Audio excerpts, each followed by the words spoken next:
Well, hello, friends. How you doing? I hear you're feeling pretty sexy tonight. I don't blame you.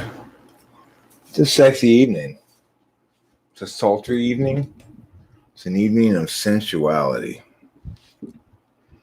If you love the deep, abiding sensuality of a sultry evening, you're going to like this live stream a lot. Hi, Rathor Vicky. Are you one of those people who really enjoys the deep sensuality of a sultry evening? I hope so. If so, you are in store for a treat tonight. That's exactly what we're doing. We're experiencing the deeply moist, sensual feelings. Go right along with tenderness. Tenderloins and benderboins, as they say. Yes, very true. Look how well lit I am. I have a background too. A backdrop, I mean, not a background. If only it were green, I could put green screen things there, but alas. So, can we ever really know the truth? The answer is sort of. Why are you underrated on YouTube? I wouldn't say I'm underrated. I'm just not very popular. There's a difference. I think I'm probably thought of rather highly by a lot of different parties, but ignored by many others. Ignored by vastly more others than I'm listened to by. Well, here's the deal. Do I know the truth? Sometimes. And sometimes the truth isn't the salient factor. And that's what people, I think, neglect occasionally, is that the truth is an NI thing, by and large. You can describe the challenges or ease with which one can articulate convincingly a given truth by appealing to its rhetorical slope. But you can't reductively or deductively explain exactly why it's true and not false, and something can contradict you to it as false and not true. People will always be able to argue somehow that truth is relative. What they really mean is truth is holistic, synergistic, that it can't be fully reduced. Therefore, they would like to think that it's relative, but that's misunderstanding the nature of both language and truth. It is important to remember that truth is a function of language. It doesn't exist outside of language. We talk about things being true, such as a given musical truth. I would say that's reasonable to call aspects of beauty a subset of truth, perhaps, but there's not actually any reason to do so. In other words, we have a separate school of philosophy for beauty. It's called aesthetics. And for truth, it's called epistemology. Let me pull this bummer. Let me pack it first before I pull it, of course. You are next big thing because your knowledge is unbeatable. Well, unfortunately, having unbeatable knowledge doesn't seem to make me very popular. I am Illuminati. What you want to know? Are you guys really planning to fool us all with fake aliens?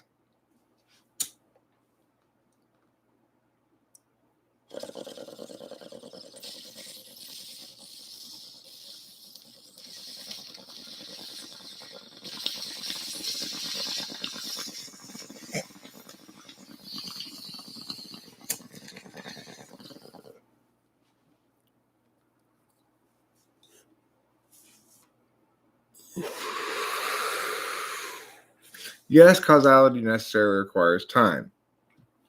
And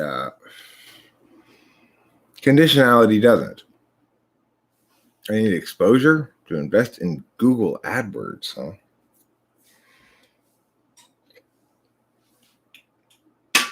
Well, possibly true. So, conditionality exists in conditional time, which is to say you can go forward and backwards. If A, then B, but if C and not A, then D. Well, it's either going to be A or not A. You can't, the fact that you're considering both possibilities means you're existent in this intermediate nonlinear time space called turn-based time that is where conditionality exists. You want to see me on top of a beautiful lady? You can't look in on my bedroom action, Rathor-Vicky. That's perverted of you.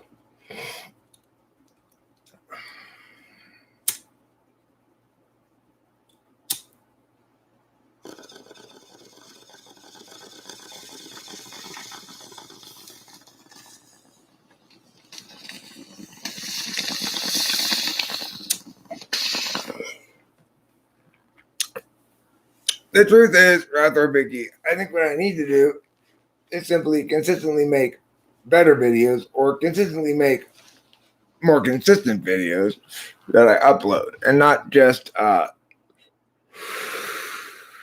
live stream. I did make one this evening. Rachel interviewed me about FE. I uploaded it. It's scheduled to go off at 9 a.m.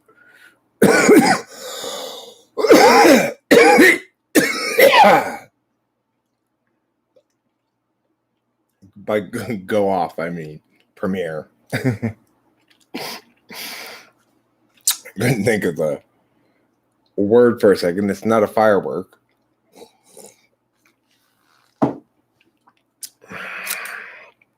Videos don't go off, Eric. Fireworks do.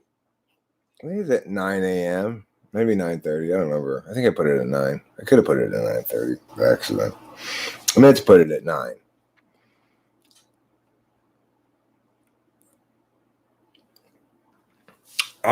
Desert INTJ. Defending Rush on the grounds of their convoluted lyrics.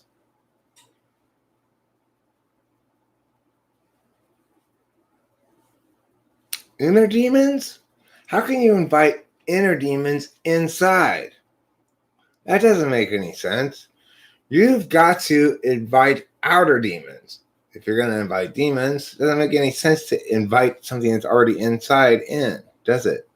No. Invite, right? So, sorry, Canterbury, you're going to have to do better than that. I need a more logically sound explanation from you. Hello, Morridge. How's your porridge? Would you like to join the gorage? We're going around goring people. Yeah, I know. Canterbury's just funning. I get it.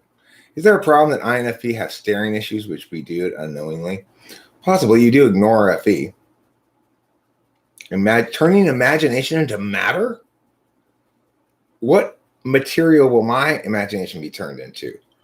Which atomic element will my imagination manifest as? Pure gold with a little bit of californium in there? Oh, the problem with this gold's got a little bit of californium in there. What's wrong with that? Californium is highly radioactive.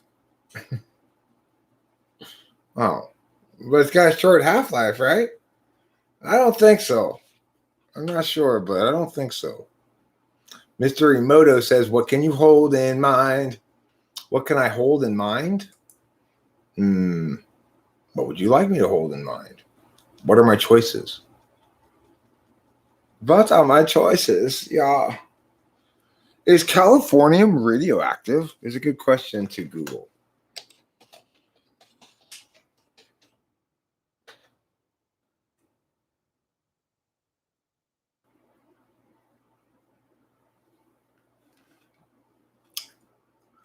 It's got a half-life of 800 years.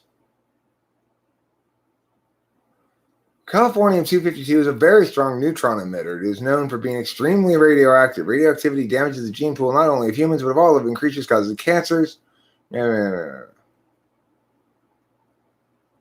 How much californium is in the world? Well, it's $27 million per gram. That's more expensive than weed.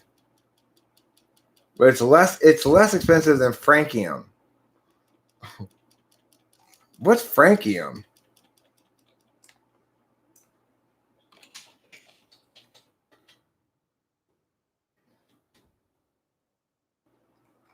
Can francium kill you? It's extremely radioactive, but its most stable isotope, francium-223, only has a half-life of 22 minutes. That's pretty quick. Edit. Francium is a very unstable metal. Francium has a silvery and gray color to it. No one has tasted francium because francium is very rare and it would kill you. What happens if you touch francium?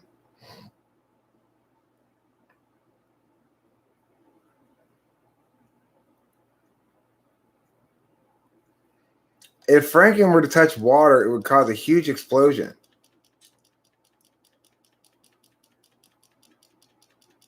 Alkali metals are super reactive to water. What happens if francium touches water?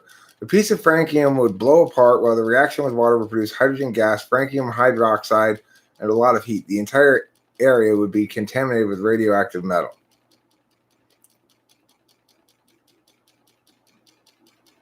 How much is a gram of francium? Approximately 1 billion per gram. What are the 5 most expensive elements in the world? Francium, $1 billion for 1 gram of it.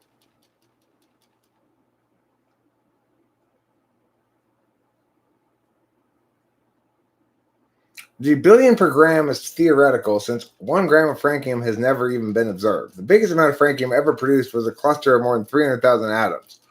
However, this cluster, or even a gram of francium, would disappear within minutes of its creation, so at the moment, it really has no practical use in today's world. There might be people out there who have billions to spare to just get a glimpse of the element, but probably not. Californium, $25 million per gram. We're completely dialing it down here with californium. The element was produced from curium and alpha particles, but only a few grams of the element have ever been produced. In today's world, only a half a gram of californium is produced each year, so that's the reason why the price tag is so high. The primary use of the element is as a portable source of neutrons for the detection of other elements such as gold. Carbon is $65,000 a gram?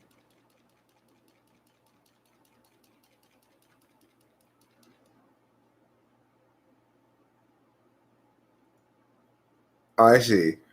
If it's a diamond, if it's a super big, perfect diamond, then it's $65,000 per gram. Plutonium, $4,000 per gram. Since it's used for nuclear weapons and reactors, you'd think there'd be a bigger price tag on it, but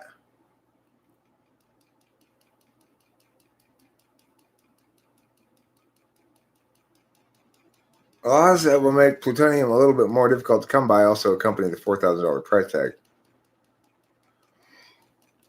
Scandium, $270 per gram. This is a rare earth metal that was first observed in 1970. It's used primarily in alloys. $270 per gram.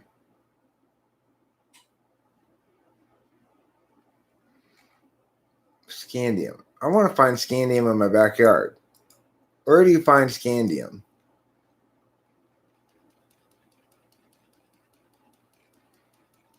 Is scandium poisonous or hazardous?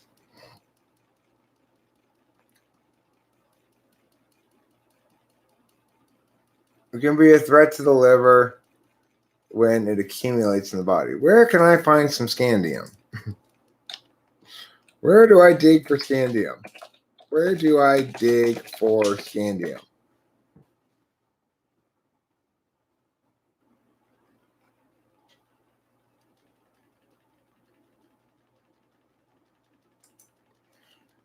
Is it located naturally in the earth?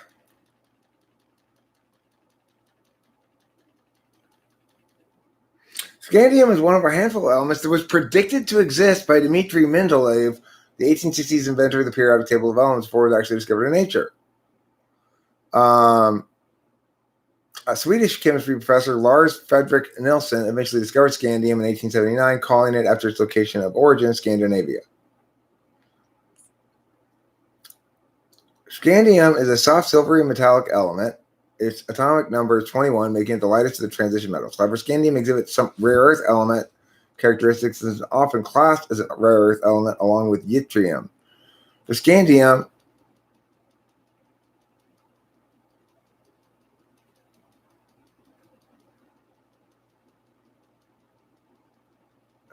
like other rare earth elements, is not particularly rare on the surface of the earth. It is more abundant than lead, mercury, and precious metals generally, and occurs naturally at about the same rate as cobalt. However, scandium has a low affinity for other minerals, so rarely manages to concentrate into higher grades, making commercially usable deposits very rare. Scandium wants to exist in an oxide form in nature. It is known as scandia, and it's difficult to maintain in its pure elemental metal form. In fact, scandium was only isolated in its pure form in 1937, and the first full pound of scandium metal was produced in 1960. I guess you can't just dig it up out of the ground then.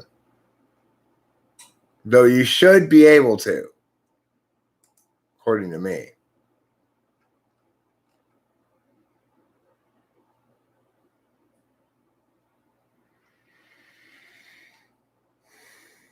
Moon rocks are petrified wood. Everyone knows that. I have some petrified wood around here somewhere. Pretty cool stuff. It used to be a tree until it got very cold. Oh, wait, that's not how it petrifies. Assuming the Big Bang Theory is true. The Big Bang Theory is not a theory. It says, because things are expanding outward, we can conclude that at some point they must have been all at one central thing and exploded outward. Okay? That's not a theory.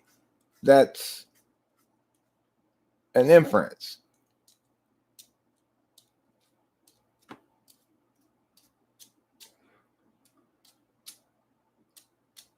And of course, an explosion assumes the capacity to state change, which assumes the existence of time. I agree with you, Bubble Puppy, that there's no reason to assume that before there's any change that we can meaningfully say that time exists. And if, in fact, prior to the Big Bang, there was a state of unchangingness, then it would be fair to say that time didn't exist in any meaningful way. You could additionally say that time is a function of agency, in which case time didn't exist until life existed. But that's kind of a wonky argument line, maybe.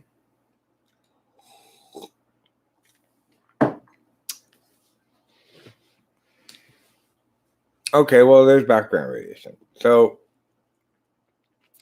things appear now as we would sort of expect them to appear if there was a Big Bang at the beginning, a big explosion from a central point. Okay? The data is consistent with that notion, let's say, or not inconsistent with it. Time is like flickering. Does flickering exist, or what's flickering? Well, flickering is a word that refers to the quality of periodicity, or however you say that word. In other words, that things occur in sets or in sequences. Of course, preceding that notion is a significant understanding that we have two frames of reference, a physical and metaphysical frame of reference. See, I know that okay, well, let me not go there. There are two frames of reference, metaphysical and physical. Metaphysical frame of reference operates within a turn-based kind of time. It's where conditionality exists. It's why the internet's capable of being, is because that turn-based understanding of time, that reducing things into binaries can, in fact, produce a remarkable imitation of Me talking, right? For you.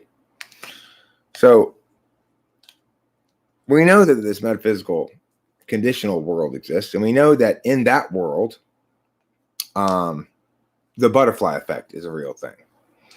So in a turn-based reality with conditionality, you have to get it right. If you don't think the butterfly effect is meaningfully applied in the conditional realm, go to your code, go back and insert 10 lines of nonsense or change 10 lines to nonsense and proceed forward, and you'll discover, in fact, that your shit's a complete disaster now. You made one small change way back there. There's some sort of master code line, and it cascaded all the way down, and it's a clusterfuck of disaster. However, there's recently been a study that shows that quantum scientists have determined, by what means I'm not exactly sure, but have made the claim that history is not like that. That, in fact, you can make small changes in the past and they will wash out and you'll end up with the same present anyway. So it's important to note that there are two different kinds of systems, right? And we have to structure reality to account for both kinds of systems. Some kind of systems are determinate in the sense that if you change a line of code back there, you're going to have a disaster up here. Some kinds of code are indeterminate. For example, if I change a word or two in my speech, depending on if it's a significant word or not, it might not meaningfully impact the results at all. Or if I change the wrong word, a particular word, it might change it dramatically. So that would show you that it's not a butterfly effect thing. It's more like what you'd expect, right?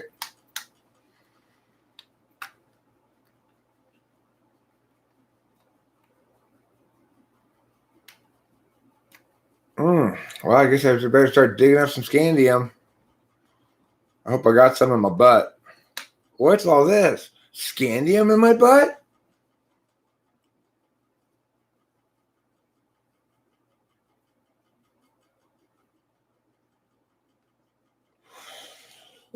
Choice and procession exists, no substance of time to travel back. Well, that's only sort of true, at least on the quantum level, it's not exactly true. So I would tend to agree with you that certainly it's, put it this way, a correct and important thing to say is the reason you can't travel forward in time is because the future hasn't happened yet. However, the past has happened, and presumably the information is subject to the law of conservation, just like energy, that it's never created or destroyed. It's retained within the quantum exchanges of things, presumably. Now, if you want me to explain all that quantum gobbledygook in ways that are scientifically convincing, I'd have to understand a lot of math I don't understand and do a lot more work than I'm willing to do. So, I can't really explain that. But it is the case that, at least conceivably, it's possible to, for example, remanifest a previous state of existence if you have all the pieces of information still. Whereas it's not possible to manifest a state of existence for which there are not yet any pieces of information.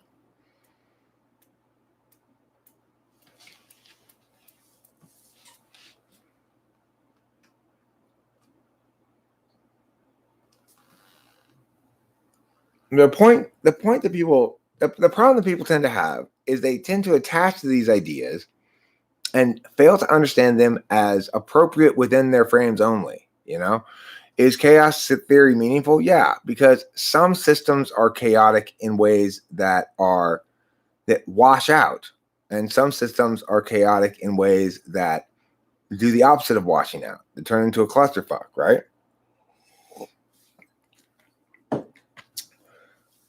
Cannon Bear, I'm just saying that the reason we can be definitive about the inability to travel into the future is that it's logically impossible. Whereas the reason we need to be a little bit less definitive about our ability to travel into the past is because it's only physically impossible.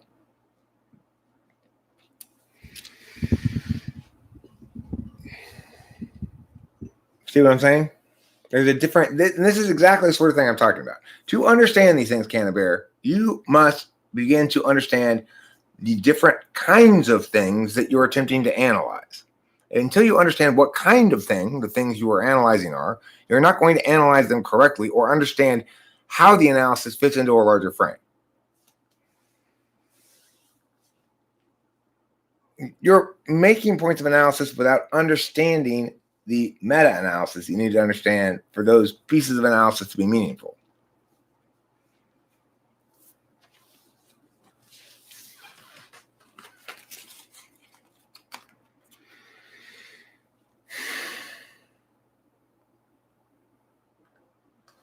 It's, well, okay.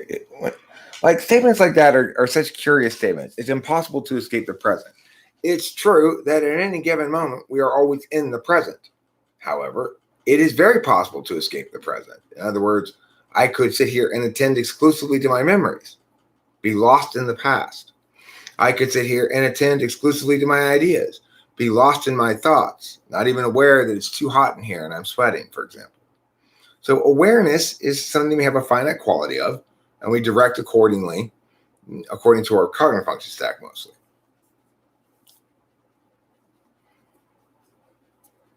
Is designed by whom? I don't think you use language very well, Canterbury.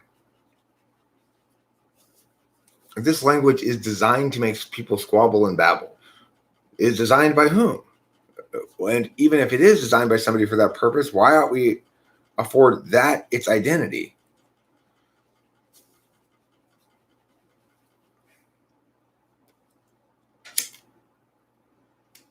You know what I'm saying?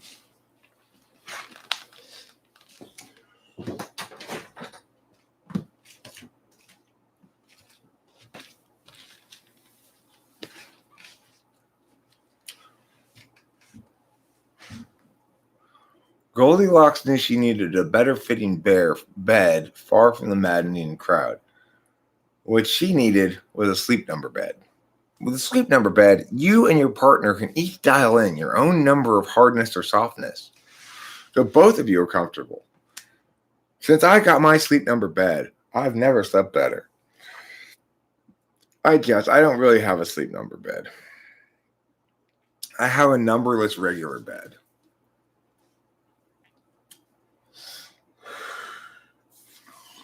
Now you're just making me jealous, Desert INTJ.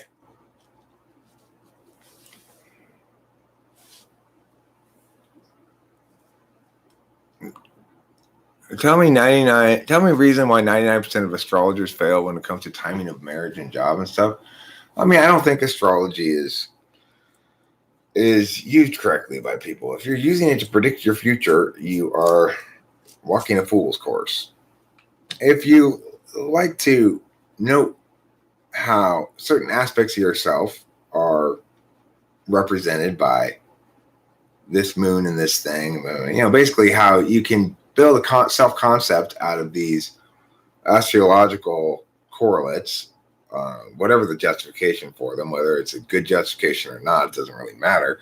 If you understand it as that, building a self-concept that has an increased depth to it because you understand parts of yourself as linking to some NI whole, well, that's not inherently a bad thing. If you think it's going to predict your future, it's just nutty. And I don't try to predict people's future with the tarot cards either. I would like to think I'm good at tarot cards, primarily because of my restraint about them. I don't try to get them to do things they're not supposed to do. And I'm not one to put a lot of energy into magical thinking of any sort, but to the extent that I am going to afford magical thinking to do, I'm going to be careful with it. So I consider myself a Christian, and I consider certain kinds of approaches to magical thinking to be to be exclusive of that. But I understand myself to be to know the difference. I have faith in myself as well as in God. I know when and where what I'm doing comprises wickedness. There's an intuitive conscience in every human being. And I know when what I'm doing is not comprised wickedness, even if it's just arbitrary magical wickedness.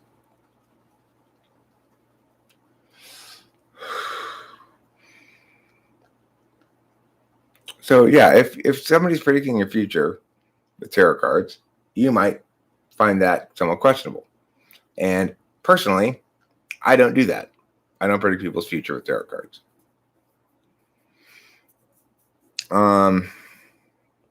Yeah, I'm more likely to predict what you're gonna be like, so to speak, with typology. But that's a different thing. That's not using magical thinking, so it doesn't conflict with the realm of God.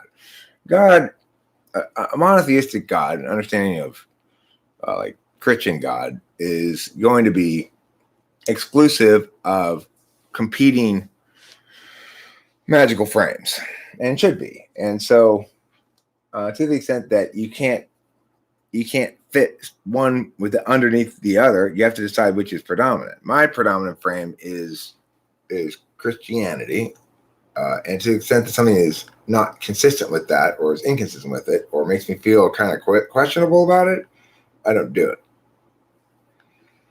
because it's the path I've chosen. It's like walking in a narrow path is a choice that one makes for an NI package of reasons that includes self-interest, but is a lot bigger than that.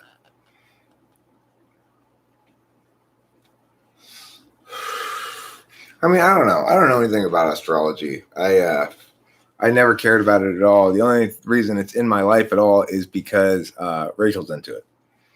It's also the only reason tarot's in my life, frankly. But I like tarot. Tarot's kind of fun. Astrology,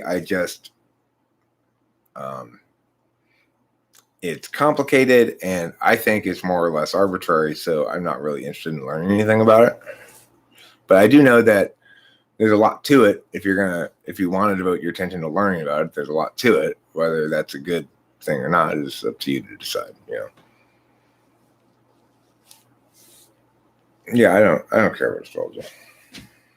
I know I'm a Taurus. Yeah, I know I got my moon in something. I already forget what my moon is. I think Gemini moon, I believe. I just said.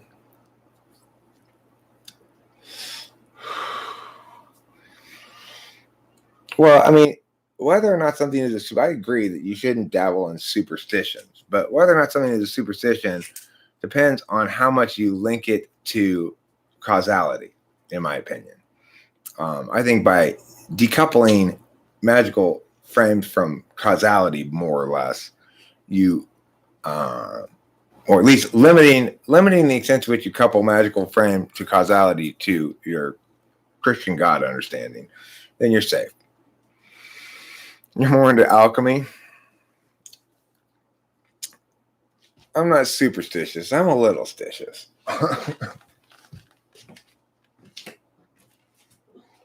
Funny. That's good stuff. Hooray for Hollywood. The literal abyss, heartbeat silly, and eyeballs thirst, established reality, anagram seemingly coincidence until consistent anomalies and characters noted manifest by mass consciousness. Agree, Corey. I'm guessing you're probably an INFP or an ENFP. Canterbury, ENFP, I'm guessing.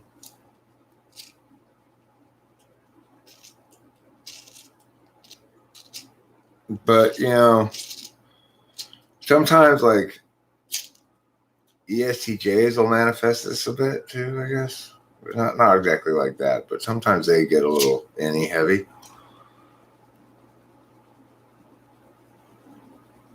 Well, if that's a quote, then that's a different matter.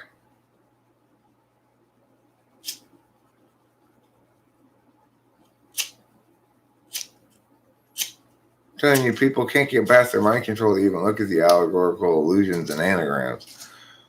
Yeah, you got to be ENFP, INFP. Is that what you are?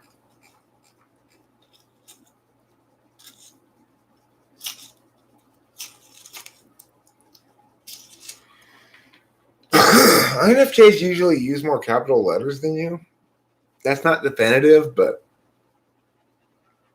you got that don't give a fuck SFP, no capital letters thing going on. It's possible you're an SFP. That's the other possibility. But you seem like an NE user with your fondness for alliteration and such.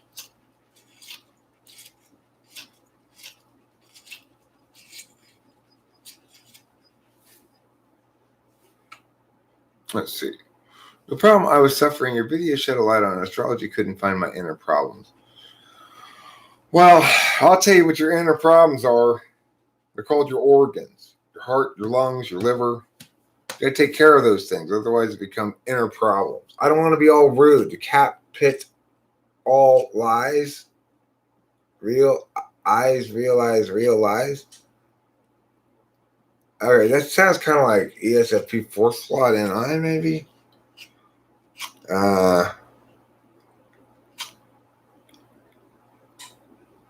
going ESFP out the gate, but I could change. It almost looks like a conscious effort to produce intuition. Spellcraft, stupid.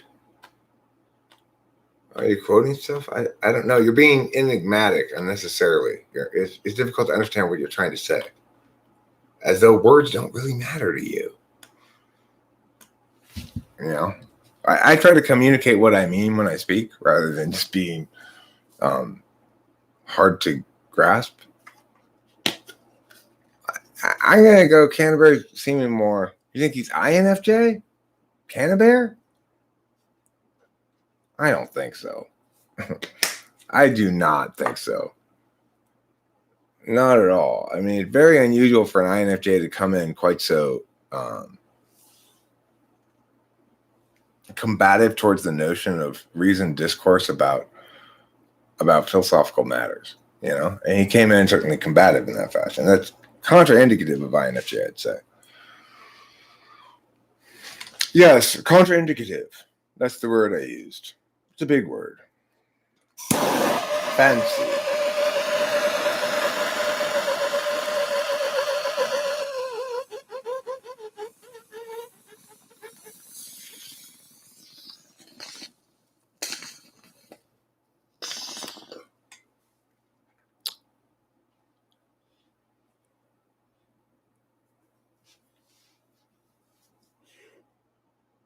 My utter self.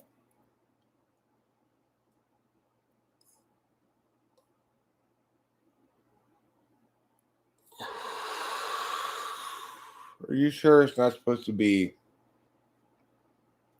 Oh, it's lyrics. Lyrics. Without quotes around it. Probably ESFP.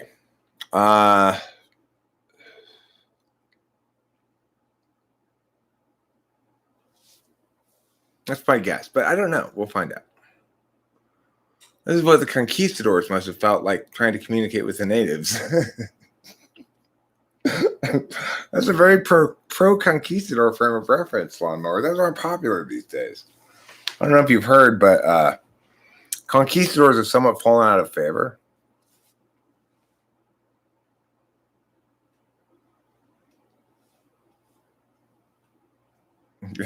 Yeah, I just want pretty clear. Can you just speak clearly, please? Can you just communicate what you mean so that we can all understand it quickly without having to dig through gobbledygook?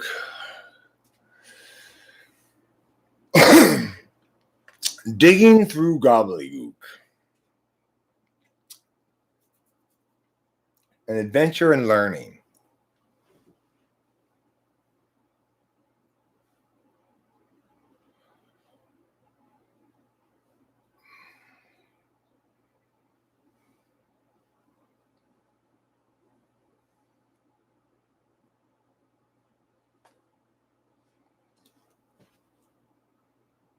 So, I expect I'll probably be up most of the night. But and I got a debate session tomorrow morning. I got a coach. First session of the year because the topic comes out August 1st.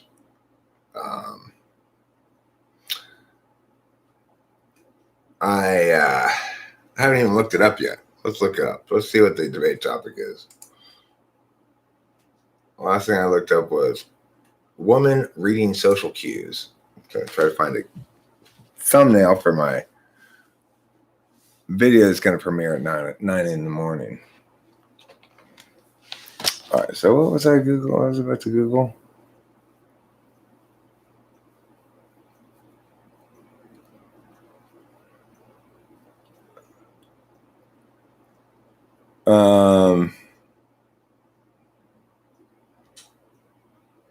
What was I talking about, Willis? Something so important, and now I forgot. Oh yeah, the new debate topic. New NSGA LG topic.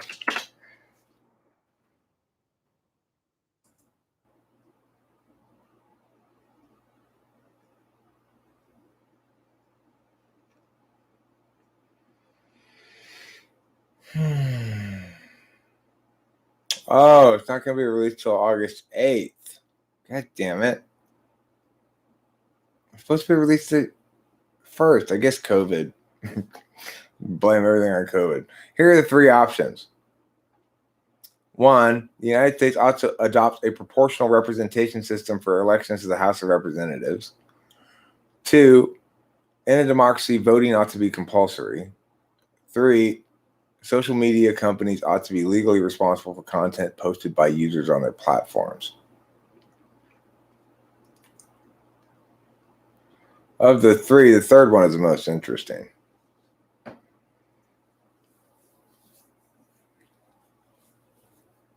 Compulsory voting is a dumb topic. I hope they don't pick that one. We've done compulsory voting before. It's dumb, boring, and dumb.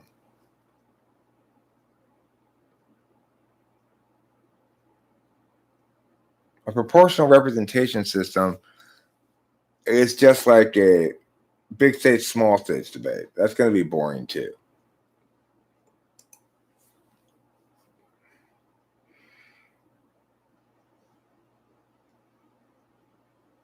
A quotation, the act of repeating erroneously the words of another.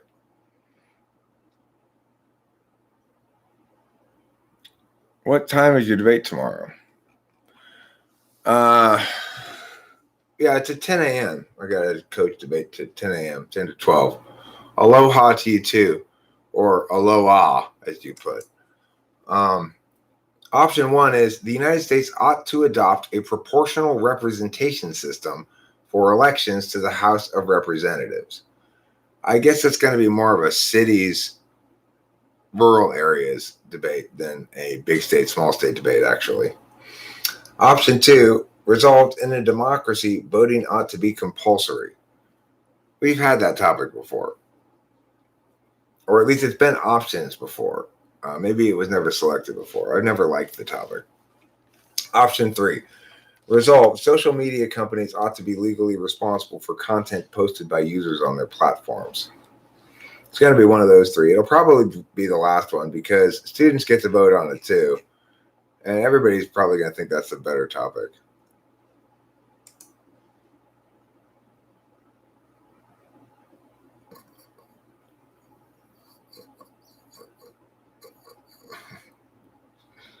No, that's a good topic. I mean, it's a well-worded topic. Talk about soulmates, if you can, please. Well,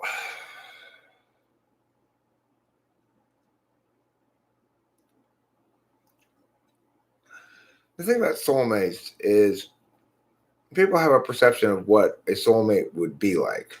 And I guess it's somebody that you're sort of continually delighted by.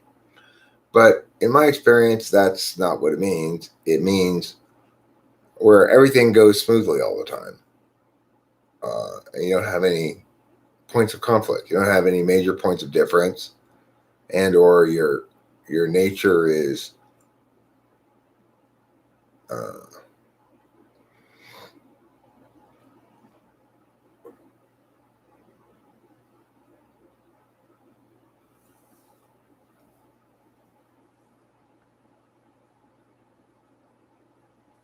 Your nature is distracted by Canterbury's comment.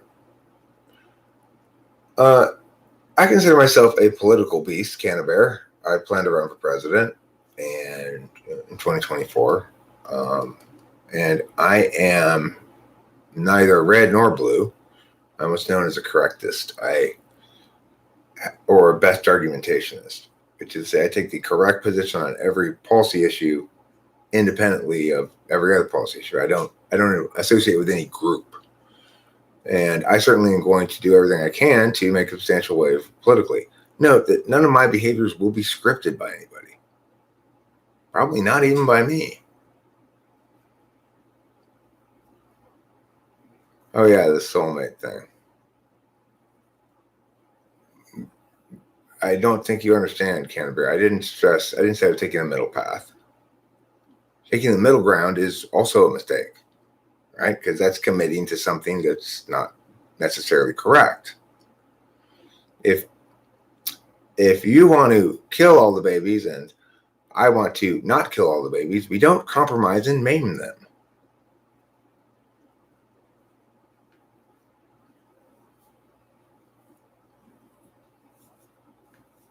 Right, Canterbury?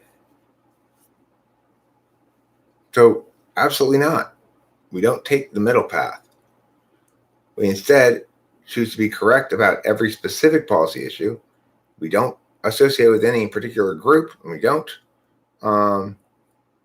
shit on any particular group either, because it's not productive discourse. It's not about what we ought to do as public policy, and it's not about what we ought not to do as public policy.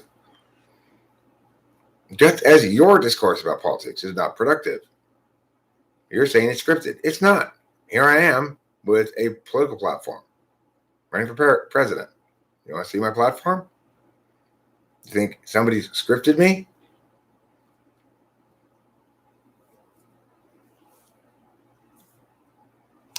No, you don't want to see my platform. No, you still think somebody scripted me, or you don't, but you think I don't count somehow. Because, we just spit things out. Like,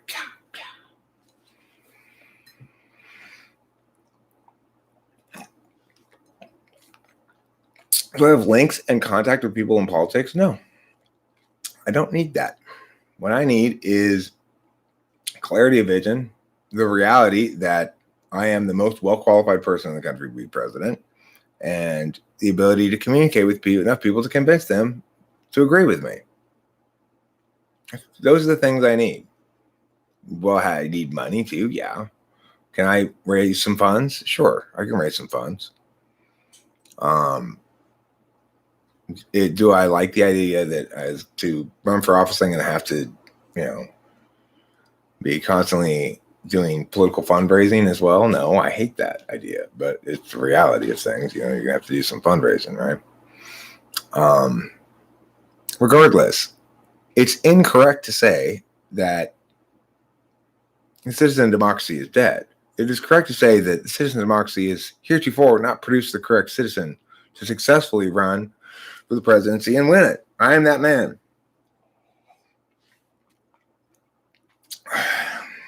Because you can't bear, I offer to show you my platform. You're not interested in reality or truth.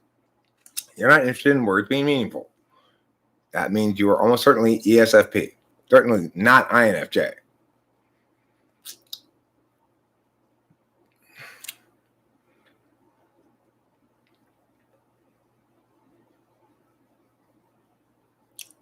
I know. I'm not saying that you said that I'm scripted. My point is that I am like everybody else, right?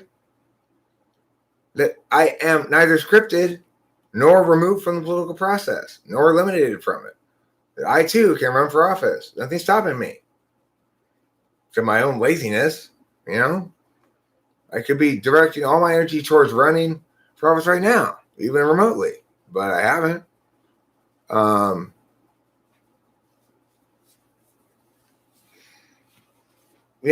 I will soon enough. I need to. I need to direct myself and my attention to it. It's my destiny. The point is, Canterbury, that not that you insinuated that I was scripted, but that I disprove your whole notion.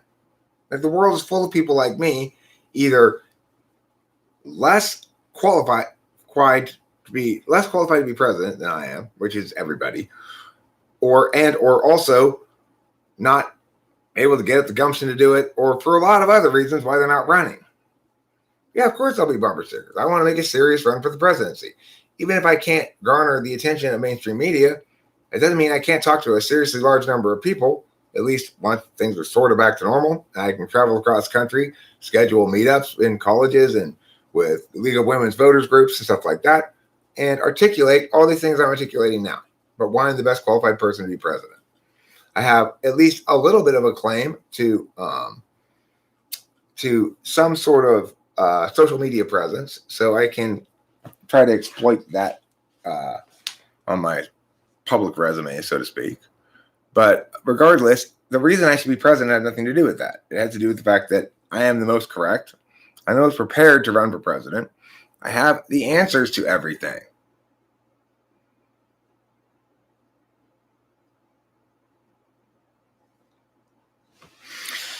I mean, I do.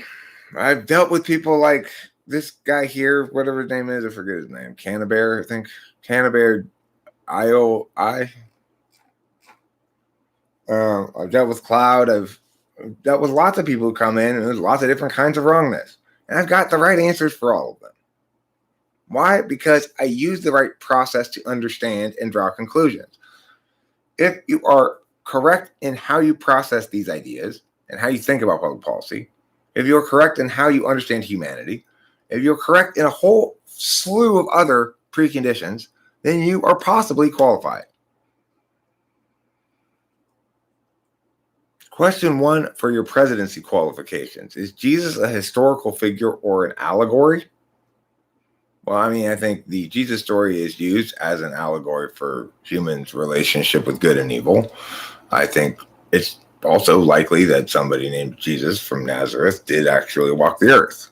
The extent to which his behavior is the same as the stories about him is something that each person needs to decide for themselves. Personally, I'm a Christian. I buy into the main Christian narrative of Christ being sin-free, of dying for our sins, and of being risen from the dead. I'm not sure about that last bit in terms of physically risen from the dead or just sort of metaphysically risen from the dead. But, and that the primary virtue is forgiveness. Of course, we're all can only aspire to be Christ-like, and there's a corresponding virtue of justice in Christian ideology as well, which I also ascribe to. If people don't think that makes me adequately Christian, or they think that makes me too Christian, then they are concerning themselves too much with some group label and not enough with whether or not I'm actually the most qualified person to be president.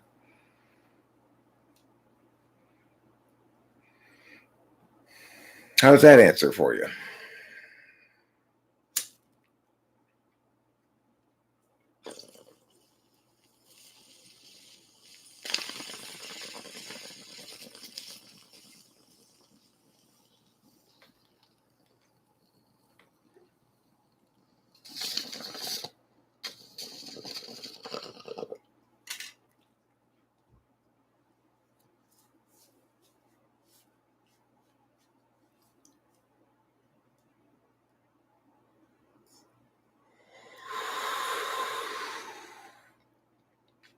I'm non-ideological politically, which means I don't ascribe to any particular political slant or meta frame that controls my political thinking. I understand all political thinking as examples of human frames and understand the scope and nature of the different frames that comprise human attention.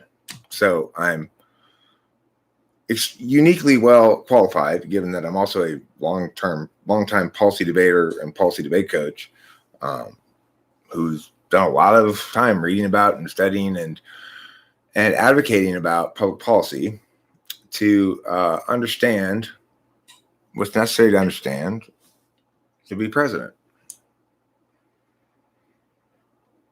Do I think that hitting the bong on live stream goes against your chances of winning the presidency in 2024? Yeah, I will probably have to stop doing that when I run. You might say, well, people are gonna, if I become a serious threat, they're gonna mine my previous live streams and find things that people find appalling or whatever. But my point is, if I get to that point, then it's all over. I've already won. Ain't nothing gonna stop me if I've gotten to the point where people are looking to find things for me, things from my past that like my past videos that they think are gonna make people not like me. I stand by everything I've said. I have not said things that I regret saying. I have not advocated things that I regret advocating. I may not always stand by the way I said it, but yeah, I stand by what I say, you know? If I'm making actual advocacies, if I'm not just joking around, sometimes I make plenty of jokes. People might take a joke out of context. And I'll say, well, that's exactly what they did. Don't reward these scumbags. They're lying to you. They're taking this joke out of context. They know it's a joke. We all know it's a joke. Here's the whole thing. Don't let them lie to you. Everybody needs to own up to this. There's a responsibility as a voter and a citizen not to let people lie to you and buy into it. To be skeptical. Be skeptical of me, but be skeptical of everybody else to the same degree. You know?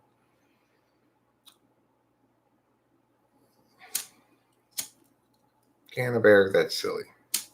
I take the job seriously. I'm a serious candidate. It doesn't matter if I smoke marijuana. It doesn't change anything. And if people think it does, then it needs to change. This needs to be normalized to the extent that people understand that smoking weed is not contrary to effectiveness or intellectualism.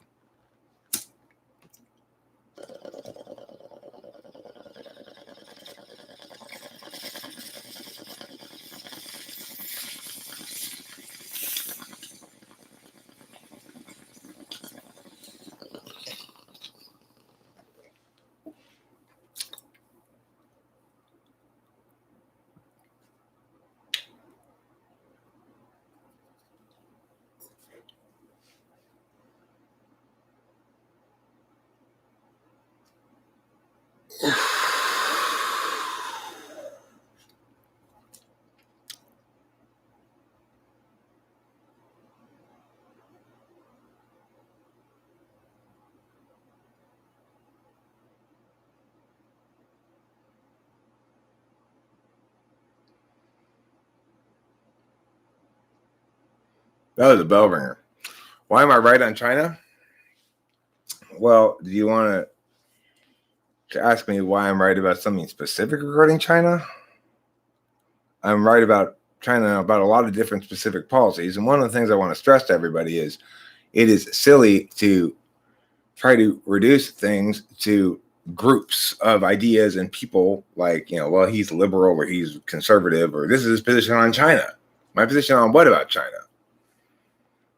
I mean, I do have thoughts about China's approach towards governance in general that are broadly negative. I have thoughts regarding China's acquisition of Taiwan and Hong Kong that are oppositional. I have thoughts regarding China's involvement with India that side with India, and a general sense that as the leader of the free world still, hopefully again, not really still, that we can make clear what our values are, make clear what our principles are, make clear what comes first and what doesn't. For example, we need to make clear as a unified front, as the free world, that free expression rights come before somebody's idea of what is sacred. In other words, the Islamic world needs to be told, no, we will make fun of your prophet all we want. We will draw his picture all we want.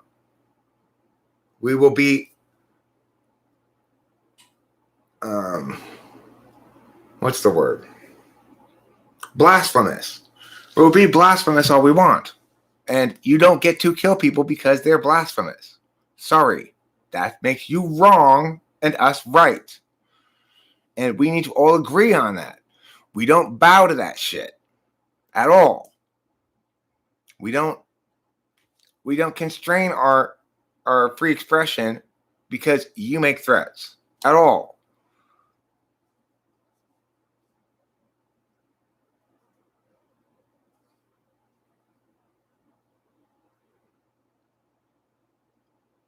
Canterbury, when you say to people that we are on a farm managed by secret societies, people aren't interested because you don't have good justifications for thinking that.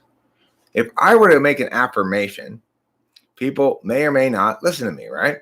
But whether or not they think they take me seriously is going to have a lot to do with whether or not I make good sense. So far, you haven't made any sense at all. So nobody's going to listen to you, obviously. And the fact that people like to watch sports, if they want to watch sports, they're not going to listen to you no matter how correct you are. Because at that moment, they don't want to listen to you. They want to watch sports. And there's nothing wrong with that. So far as we can tell, Canterbury is an ESFP. Everything's consistent with it so far. But, hard to say for sure. I'm going to make sure it doesn't screw up what I say this time, Eric. You should make a copy of all your videos so if anyone try to take you out of context, you have a copy of them wrong. Okay, what will you do with debt-based money? I agree that the mechanism of introducing new money into the economy is a poor mechanism. However, calling all currency, therefore, debt-based is an incorrect interpretation of what that means. Okay? I do think, though, we should change the means by which currency is introduced into the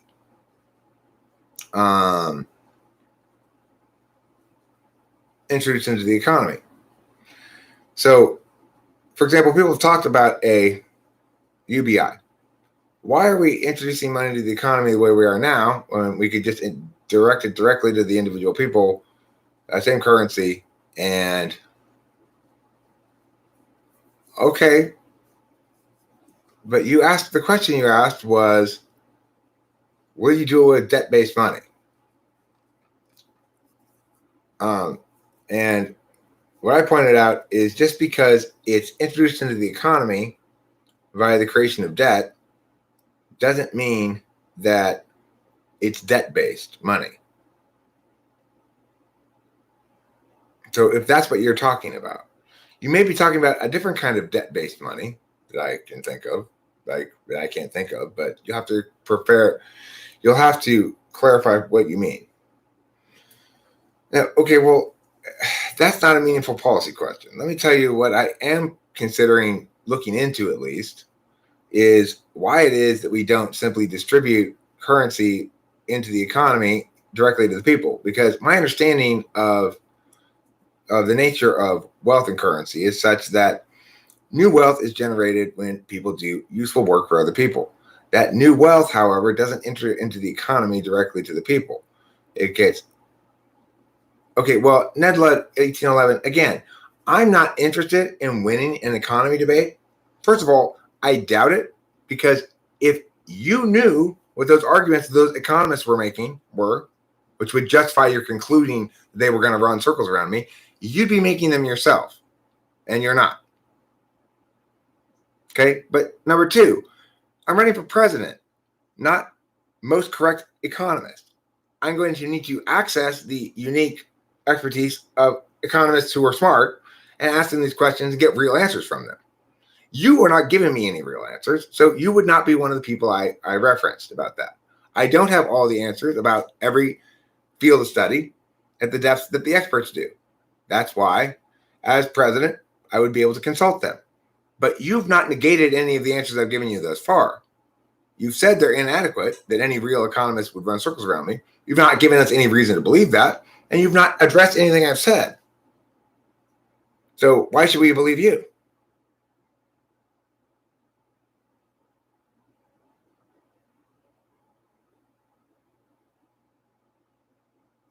I'm not attacking you, Ned Ludd. I'm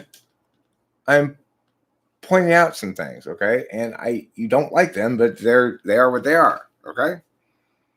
So there's always going to be people like you who get very upset when I correctly point out why they're wrong. And I'm going to consistently do that regardless. And you're going to be upset and you probably won't vote for me. Okay, fine. Nedled, you haven't critiqued anything that I've said in response to your question. You asked me a question about economics, about debt-based money. I said, well, first of all, just because money is introduced to the economy via debt doesn't make that money debt-based. Then you said you didn't say all money was debt-based. I never said you did. And second of all, I then asked you, what do you mean by debt-based if not that? I asked you a question. I know you haven't. I asked you a question. You're supposed to answer it. And you didn't answer it. Instead, you made an assertion that any real economist would run circles around me. Would you like to answer my question now instead? Because the answer to the question would also be a good justification for your assertion.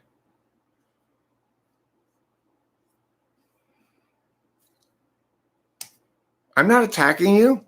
I'm communicating with you. It may feel like an attack because I did answer the question, Nedled. You indicated that my answer was inadequate in some way. I answered the question. I said, basically, I think we should look into distributing the money directly to the citizens rather than through the banks. That's consistent with my understanding of where the wealth comes from. I answered the question. How did I not answer the question? I've answered it now twice. I'll answer it a third time. I think we should look into at least the possibility of distributing money from the Federal Reserve directly to citizenry rather than to the banks where they loan it to the citizenry. It seems like a perfectly reasonable thing to do because the wealth being generated, no, the money should not have debt attached because the wealth being generated is being generated by the productive work of the citizenry. It shouldn't be a loan from the government. As far as I know right now. Now, look, this is something I'm going to have to ask a lot of questions about because I don't know exactly why it is the way it is. I want to hear the actual justifications for the people who make these policies and who have made them and stood by them. I want to hear what their justifications are for introducing the money to the economy the way it is currently. No, Nedled, listen. Okay, here, let me get you a link. Okay, this is going to help.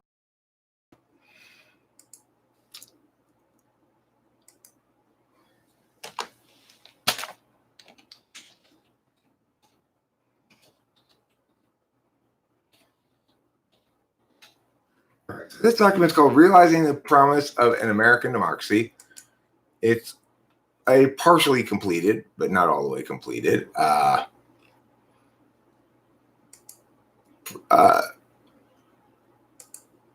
presidential platform.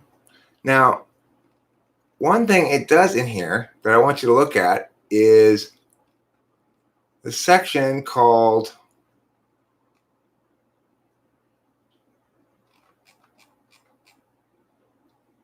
let me see if I can find it for you first before I get the link.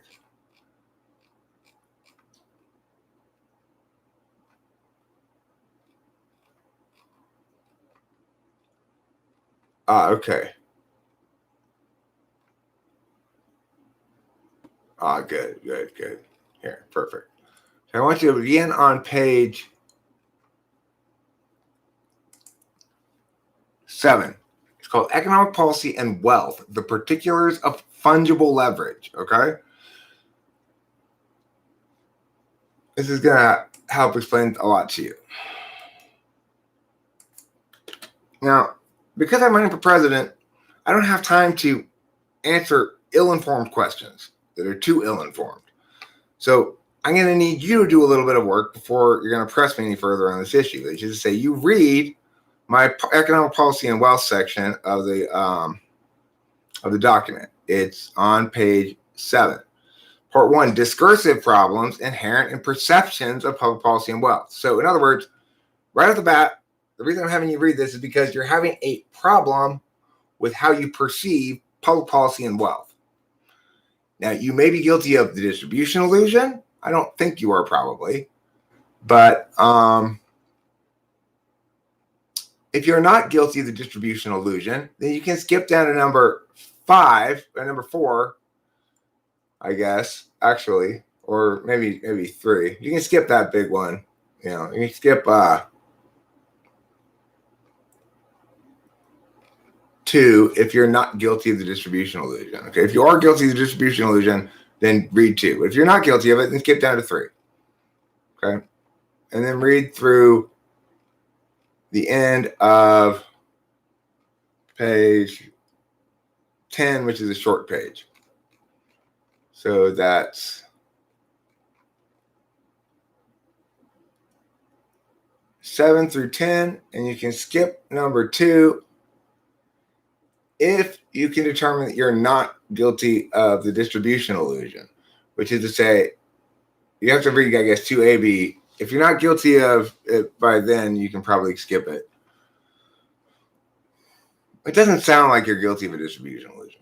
So you're probably just guilty of not understanding wealth. So we pay particular attention to 6, definition of wealth, a few different ways.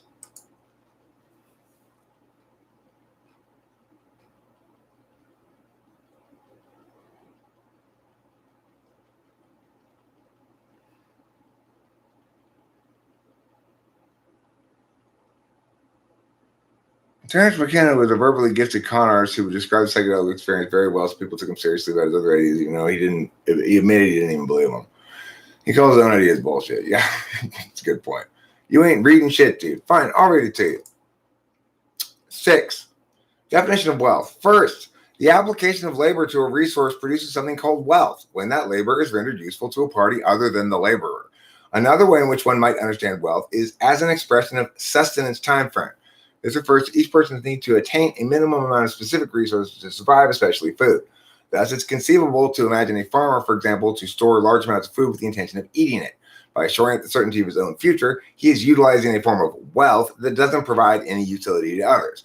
But while this may be a legitimate form of wealth, it represents almost none of the actual economic activity in the contemporary status quo. C, given that we can mostly ignore B, then, wealth relates to utility. D, if we imagine an economic exchange between individuals before the widespread use of money, we imagine the trading of one kind of good for another. E, but actually, most such economic exchanges were certainly not concurrent. F, instead, one party would provide assistance to the other when that other party needed assistance as a way of paying back the party offered the assistance offered before. General assistance might be needed because of a lack of manpower, or a specific instance might be needed because of a lack of expertise. This provision of requested utility created wealth, even though there was no money, because wealth is expressed in terms of beholdens. Both parties acknowledged, either formally or tacitly, that the help receiver might be called upon to return the favor provided. When the help provider does thus call upon the other party to provide, and the former provision receiver reciprocally provides utility, the initial help provider spends that wealth.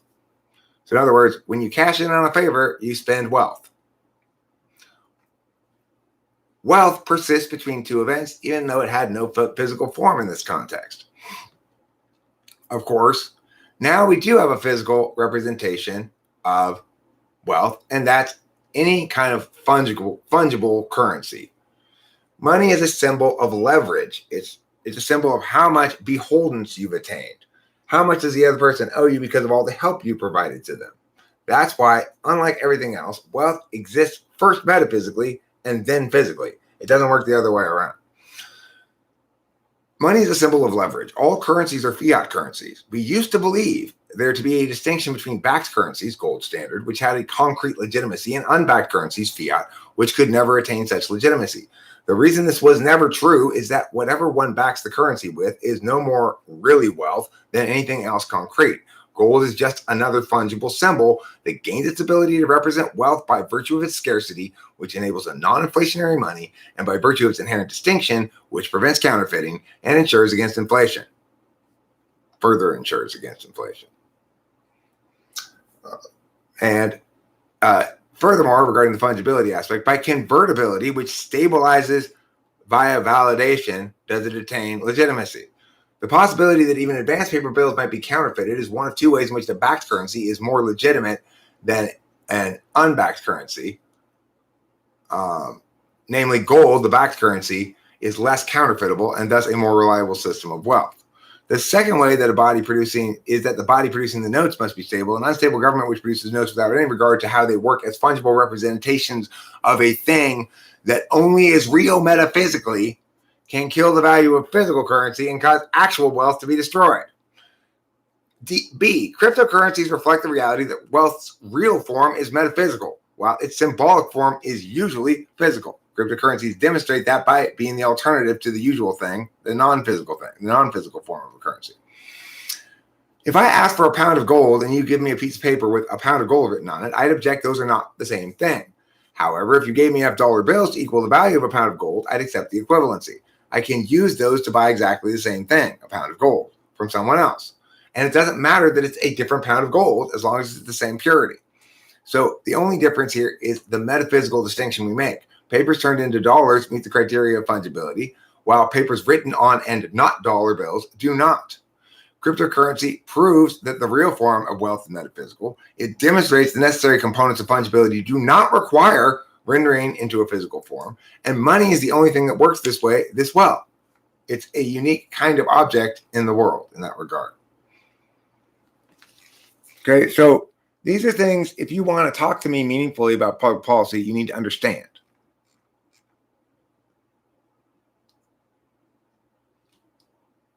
I know.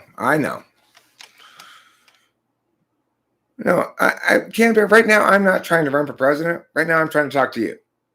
And even though you're an ESFP, I give you the benefit of the doubt and tell you what I have to say. You trying to say that I have to run for president with you right now is silly. This is my live stream. I'm talking to you. The title of this has nothing to do with me running for president. Right? I'm talking to you because I'm giving you enough credit to think that you too can learn. You may prove me wrong still, but I can do that. You think most people assume I'm a dumbass upon first impression? That's just my impression. Okay, so is it just your impression, or is it what you think most people? Is it most people's impression, or is it just your impression that it's most people's impression?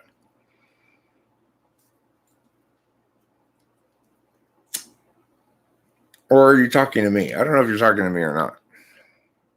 I mean, I don't understand why anybody would assume I'm a dumbass. It seems kind of a strange conclusion to draw. Like, what do you think are the attributes of dumbass? How do you define dumbass? Or give me an example of dumbassery that would cause people to conclude that I'm a dumbass as a first impression of me. Is it because you're a dumbass? Is that why? Is that the real thing you're saying? Are you really trying to say that you're a dumbass?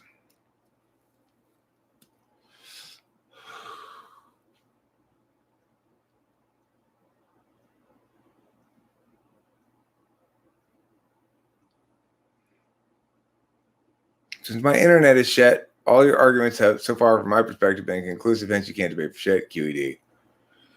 Well, I don't see how you went back from the particular to the universal there without any sort of conversion. You acknowledge that the warrant is the particular from your perspective, quote unquote, but you claim that the conclusion that I can't debate for shit is universal.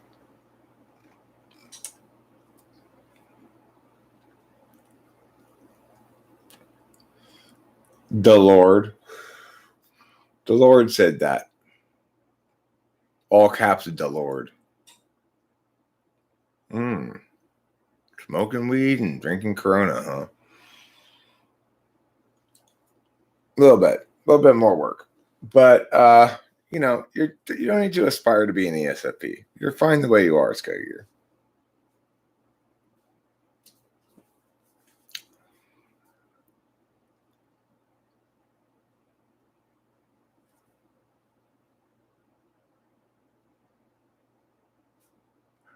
That's who said dumbass.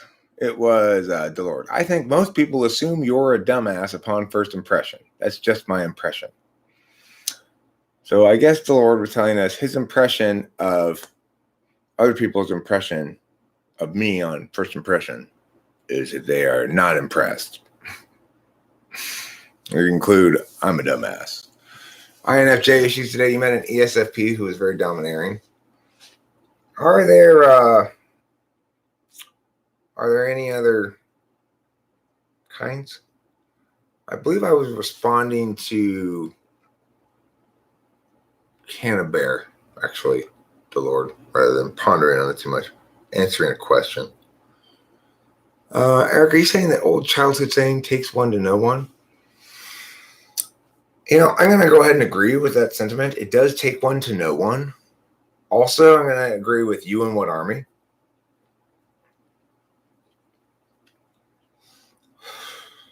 Also, WTH, what the hell, says David Sanderson. That's very tame of you. That's much tamer than WTF. What did you mean, what the heck?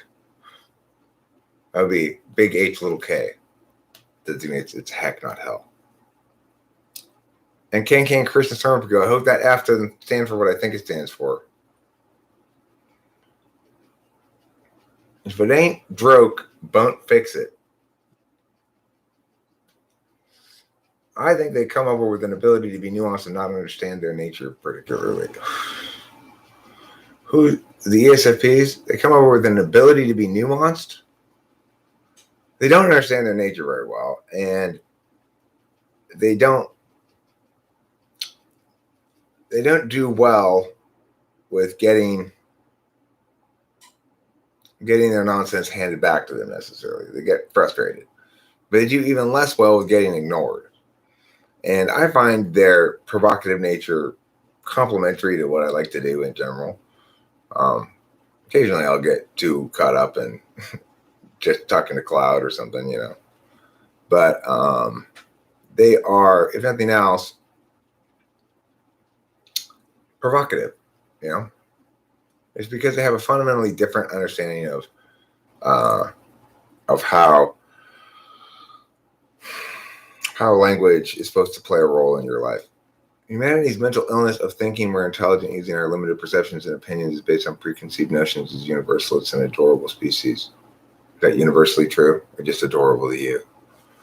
I agree that people tend to think notions that are universal are particular, and things that are particular are universal, and it's frustrating. Can you categorize for me, please, which things are universal and which are particular? Because it's not that nothing's universal. Some things are. And it's important to be able to make the distinction.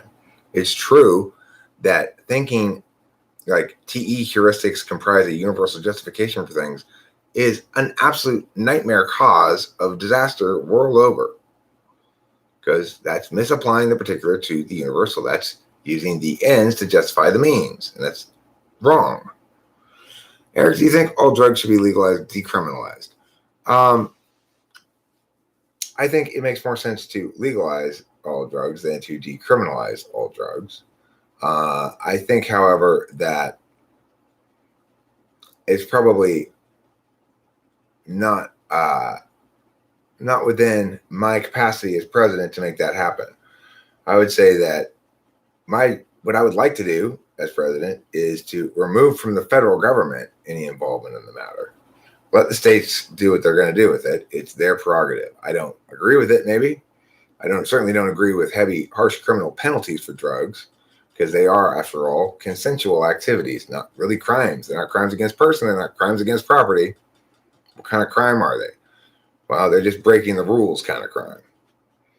So I may not favor it, but I understand that that's not my job as president. My job as president is to do the job of president. And that means, in part, to do what I can to conform the federal government to its prescribed scope of jurisdiction. It does not include drug enforcement. Now, you might say, well, then does it include the FDA? I'm also a practical person. And I understand that there's some inconsistency here, but there's better reason to get rid of some things than there is to get rid of others. And there's better reason to save some things than there is than to save others. For some things, like the DEA, I don't think there's any good reason to keep anything about it at all. Why? Because it's not a federal concern. Shouldn't be a federal concern. It's a state concern. And furthermore, the drug war has been an unmitigated disaster on any metric, whether you're looking for outcomes or whether you're looking for rights violations or whether you're looking for good for society, or no matter how you want to cut it, it's been an unmitigated, extraordinarily costly disaster. And it's time to end it by returning the proper jurisdiction over drugs to where it belongs, the state government. That can save us some money too. We don't need to spend any more money on DEA nonsense.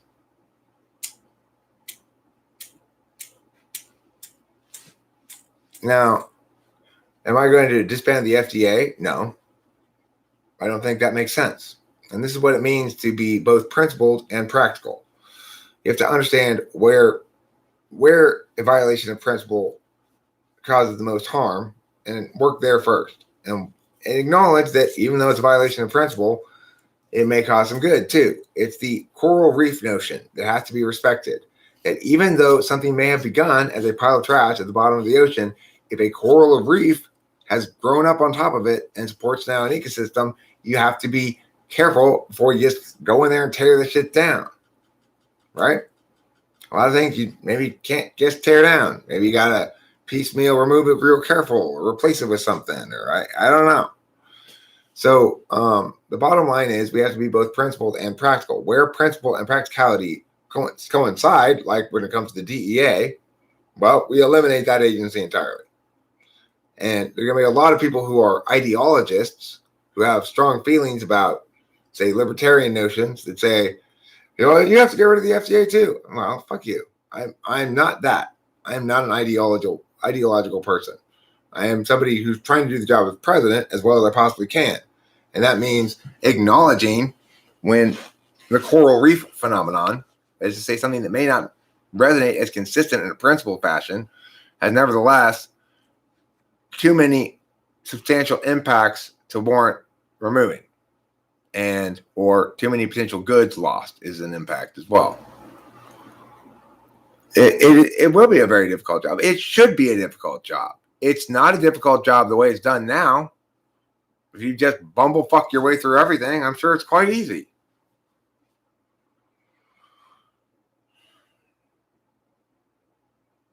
Talk about something that's totally not a concern of the federal government and why the citizen democracy has decayed to the extent that it has. Is people like Canterbury think that they should be concerned about whether people are not fat. That is not a concern of the federal government, for God's sakes.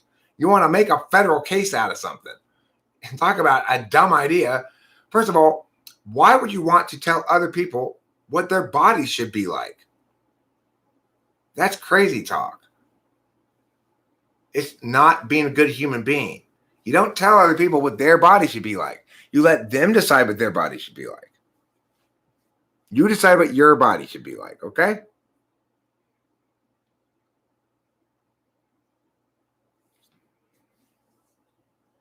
That's called being a good human being.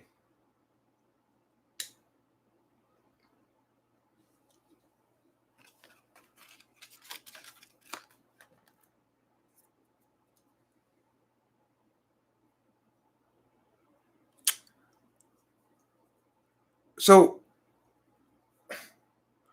that doesn't justify, the ends don't justify the means.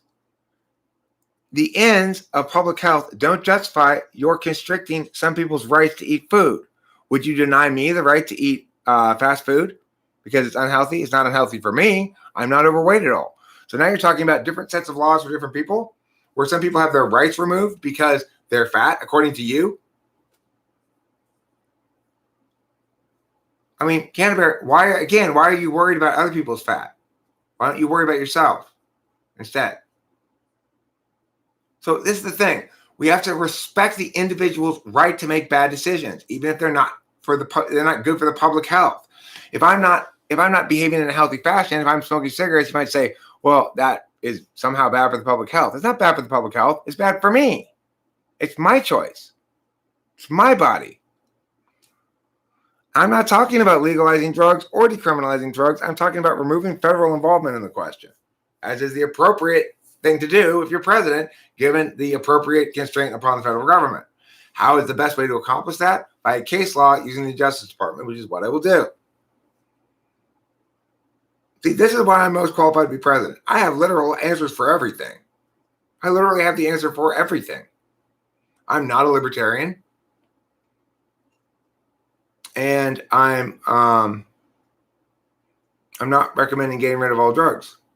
I don't mind there being a classification, a federal classification of drugs, such as so they have scheduled drugs. If they want to schedule some drugs always illegal, which they currently do, you can leave that schedule in place. But it should only be advisory for the states if they want to use that same approach. Concern about enforcement of drug laws should be left to the states. And the justification as to why it's been expanded to the federal government is because it represents an aspect of interstate commerce. Of course, it does not represent an aspect of interstate commerce. The enforcement of the illegal acquisition of drugs is definitionally not commerce because it's criminality. And rendering certain aspects of access to goods criminal was never intended to be part of interstate commerce at all. It's supposed to be about regulating so that the states are all treated equally, so that states don't start having taxes against each other. That's the whole point of the interstate commerce clause. It's the Congress is there to regulate disputes between the states over interstate commerce. It's not there to regulate and prevent disputes between the states over interstate commerce. It's not there to compel a universal standard on all of them about the criminality of a given thing. It's totally beyond the scope of any reasonable understanding of the interstate commerce statute.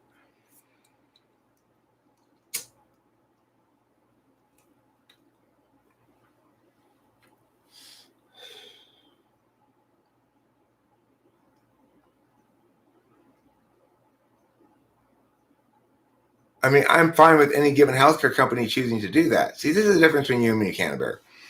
If there's a healthcare company that wants to charge people more in their premiums because they're heavier, in my opinion, they should be allowed to do that.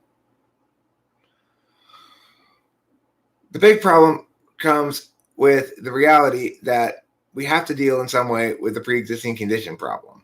Because we've chosen to take a insurer middleman approach to healthcare, we've got this concern about pre-existing conditions. So the individual mandate, however, is not a solution to that. It simply isn't.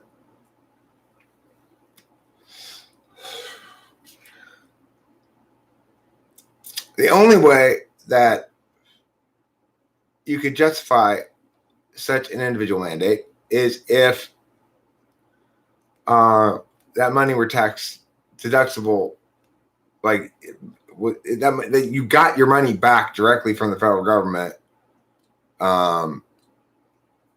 out of your taxes. So it's not just tax deductible, but like, let's say I spent $5,000 in this year on healthcare, and I'm supposed to pay $3,000, then I'll get $2,000 back.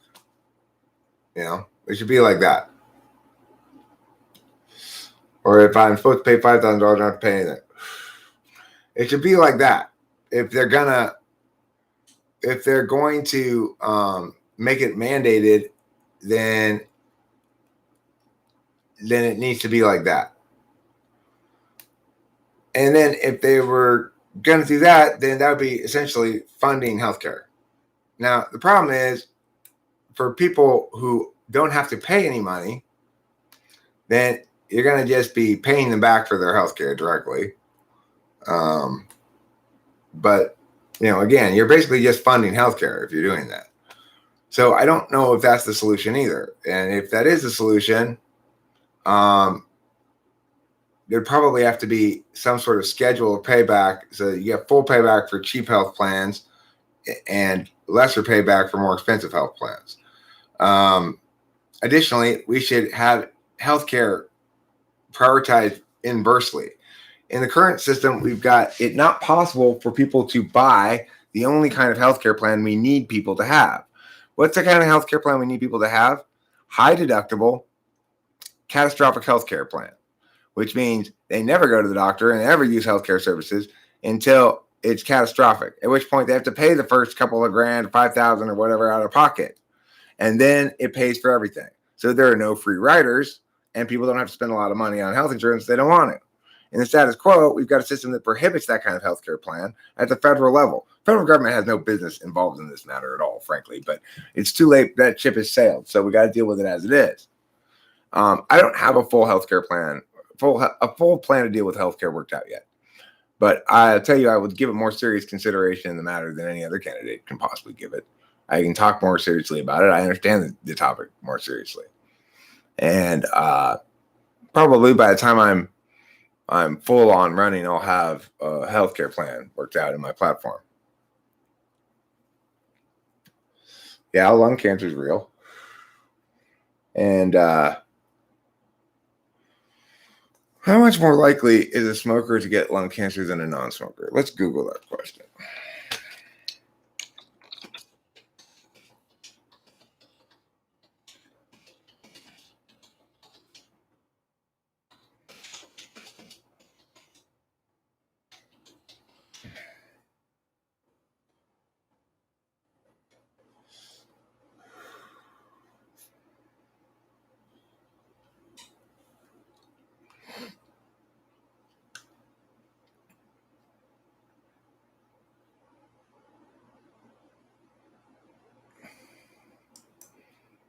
$15 to $30 times more likely to get lung cancer than people who do not smoke.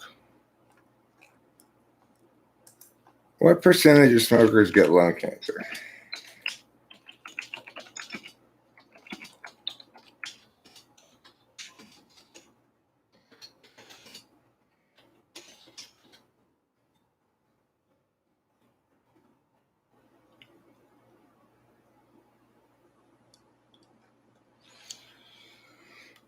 Ten to 15% of smokers develop lung cancer.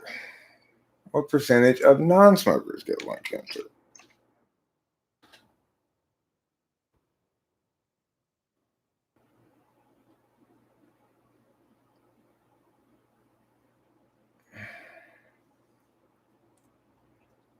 That's not the question I'd asked.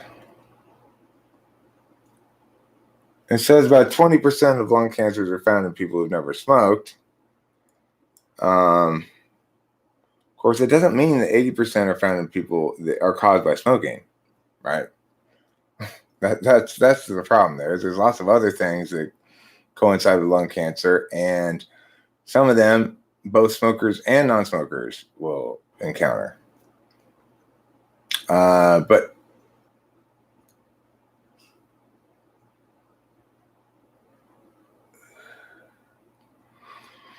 actually, in recent years, researchers have seen the proportion of never smokers with lung cancer more than double to 28%.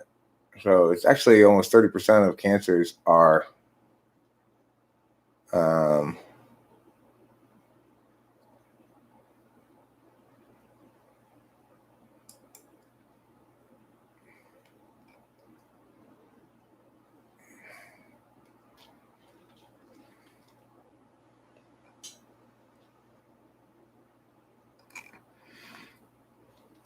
all right. So population of non-smokers over 18.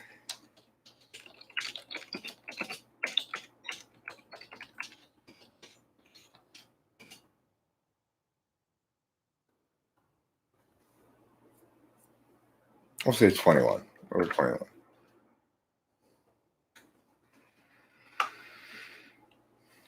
80% of people don't smoke. Okay. So population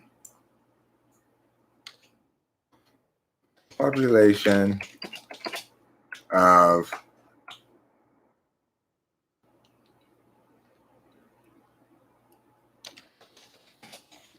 over 21 in US.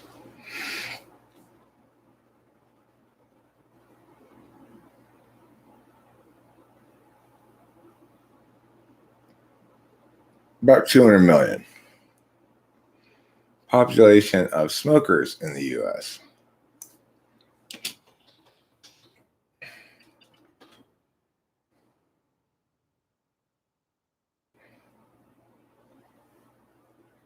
35 million.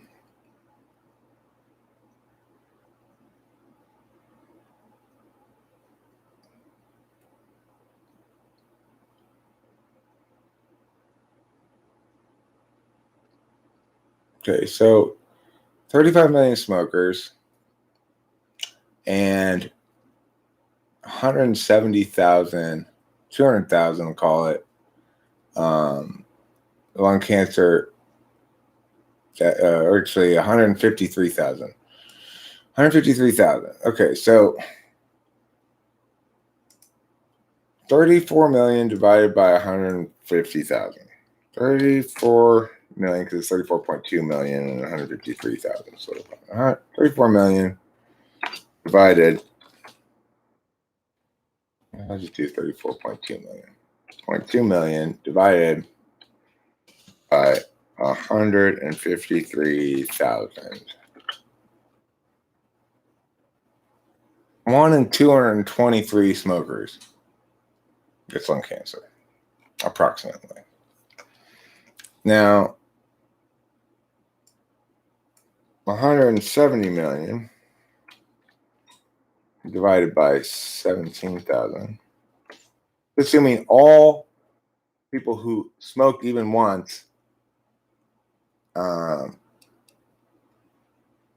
their lung cancer is caused by smoking. In that case, if all lung cancers present in people who smoked even once are caused by smoking, then you have about a 1 in 300 and some chance of getting lung cancer if you're a smoker. And you've got about a 1 in 10,000 chance of getting lung cancer if you are a non-smoker. But 1 in 300 and something is not bad, right? That's just not, those odds aren't bad. Would you think that based on, note how hard it was for me to figure that out? Because they don't want to tell you that. That's hard to find that piece of information. If you ask the simple question, what percentage of smokers get lung cancer? It won't tell you that answer. It'll tell you what percentage of people with lung cancer are smokers, because that's much more threatening sounding. It's like 80%, right?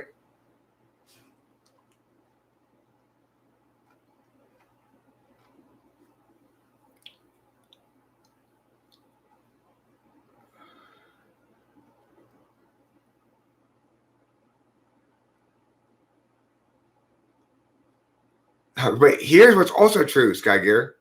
It's been shown in multiple studies, or very definitively in one study, maybe a very large study of data pool, but very definitively good methodology, that in fact, children who grew up in households where there was cigarette smoke present, but who don't smoke themselves as adults, have a lower rate of lung cancer, statistically significant,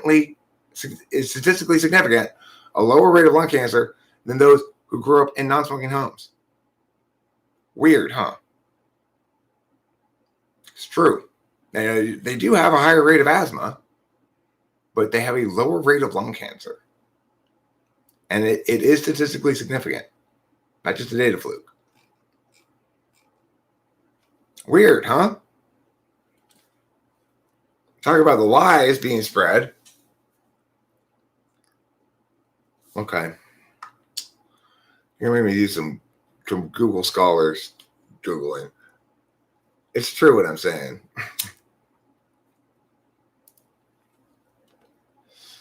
I did a research paper on it. Granted, that was about 15 years ago, 20 years ago. Yeah, probably about 20 years ago, maybe a little less than 20 years ago. But I ask all of you, would any of you have thought that the chance of getting lung cancer if you're a smoker is about 1 in 326? Is that the message we've been given? It's not the message we've been given, right? Because this whole public health campaign shit is full of lies and a general misconception that we can know what's best for other people.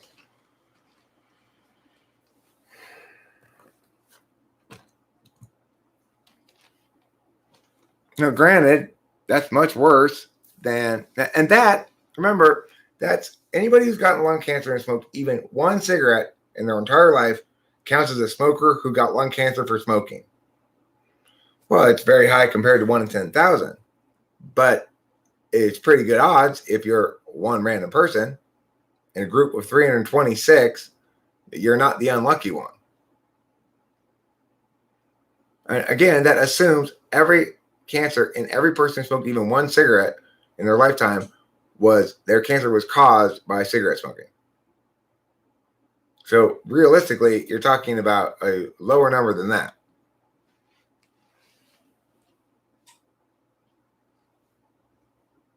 Okay, so it's dangerous. Nobody's saying it's as safe as not smoking. Okay, I'm not trying to claim that smoking is good for you or that it's healthy to smoke. I don't believe smoking is good for you, and I think it's not healthy to smoke. Why do you argue that it doesn't care if it's harmful? You are a grown man and choose to do it. End of the story. No, I want to tell the truth about it. I don't want to lie about it. Right?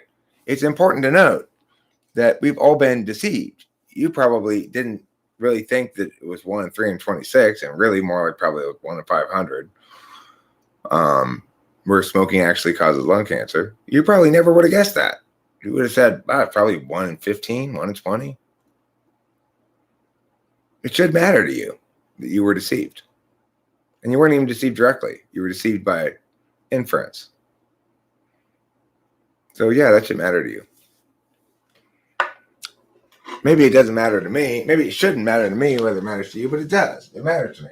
I mean, I want to be president. I want people to think and understand correct things.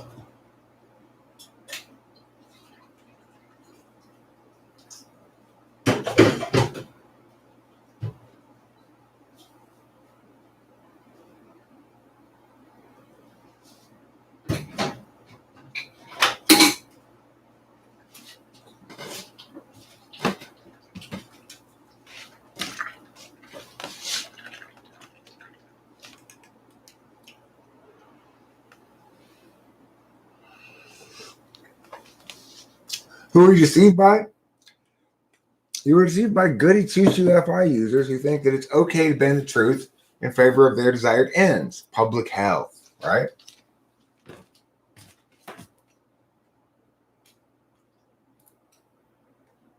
Every time you got people who justify the means with the ends, who say it's okay that we're lying a little bit because our desired outcome is so good, you end up with fucking buttfuckery. You know, people need to tell the truth. People need to try to care about what makes the truth different from a lie.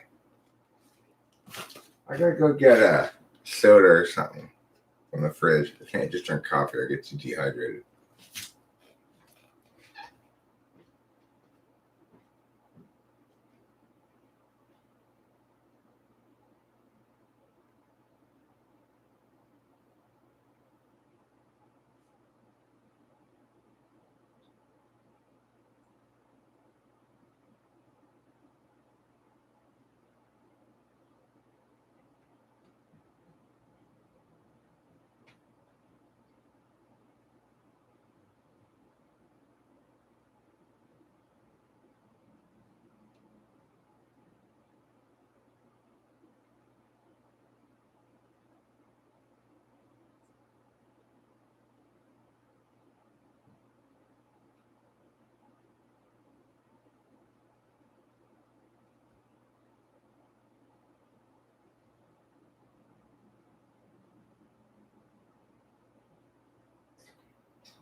I'm gonna be right back.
Hi, I'm back.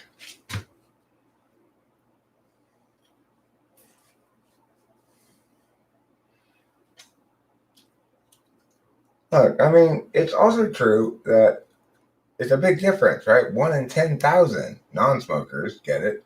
That assumes that, again, that every single person smoked even one cigarette and got lung cancer was caused by the cigarette smoke. Even so, I find that smoking weed seems to protect my lungs a little bit about over the um,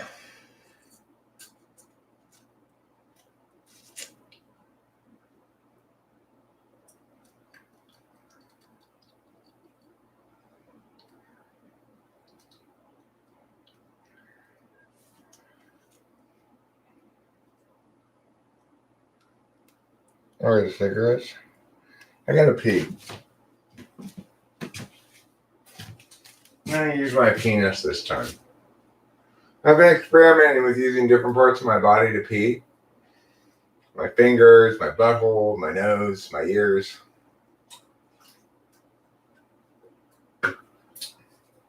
Sometimes I cry tears of urine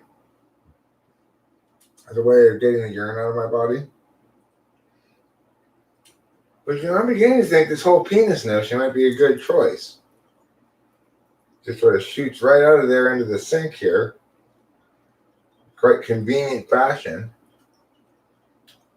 It's almost like it's built to do it.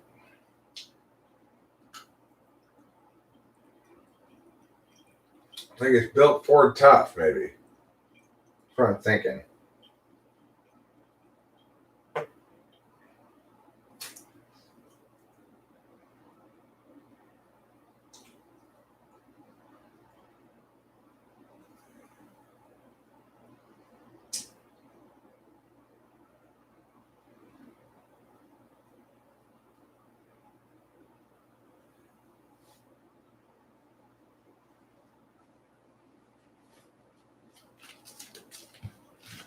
My penis is sometimes known as my wiener or my pina colada.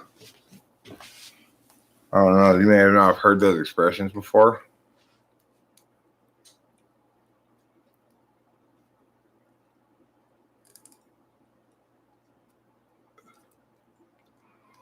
Yeah, I think that's bullshit, obviously. I think that weed is much less harmful to your lungs. There's not a clear link at all. Nobody's established a clear link between marijuana smoking and lung cancer. Well, that's true. There's small cell and large cell, and those are the primary ones, but there's also mesothelioma, of course. That's the most famous kind of lung cancer because you get that from asbestos, and that means there's somebody you can sue.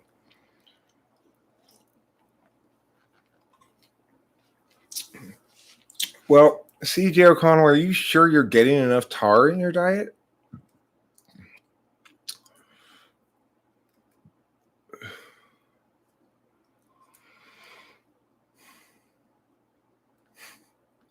I'm not sure you are. Well, your lungs seem a little congested. I'm going to prescribe you some tar. Just go ahead and smoke this. That's right. What is it, a cigarette? Nope. It's a tar stick. Nothing but tar. I should dolphinately scale back on the fish puns. That's a great sentence, Winston Vaughn.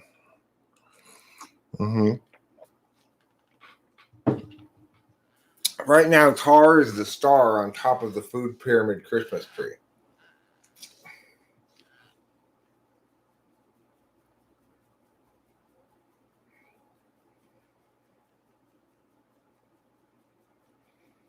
Masturbation friction causes hand cancer. Don't do it.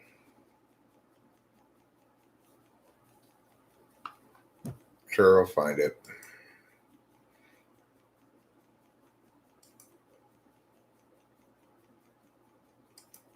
Are you a Google scholar or regular Google?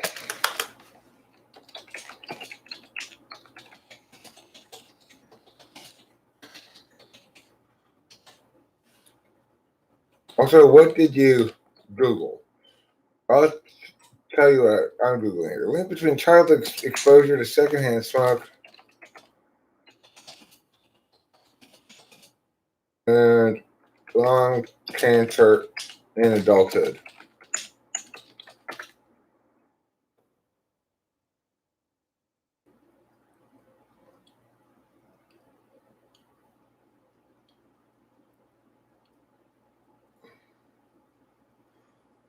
All right, here we go.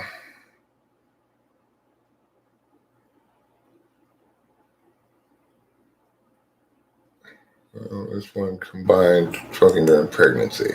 A lot of shit does shit like that to make it sound bad, you know. If you include this, then it's bad, you know.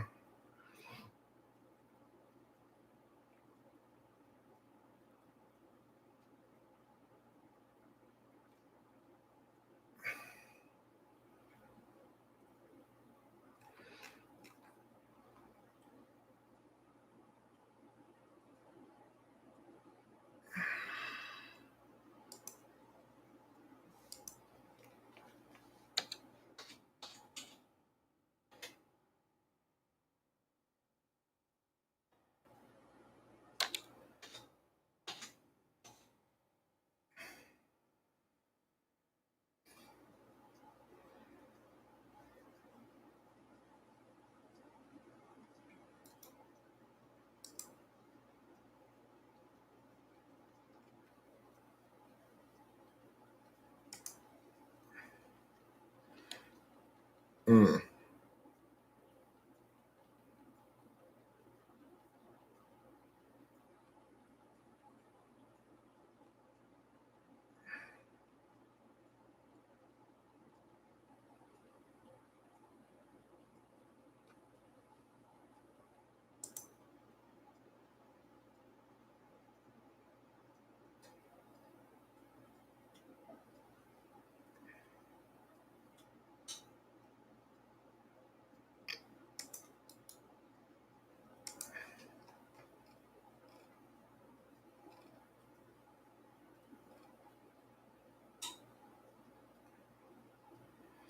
Okay, well,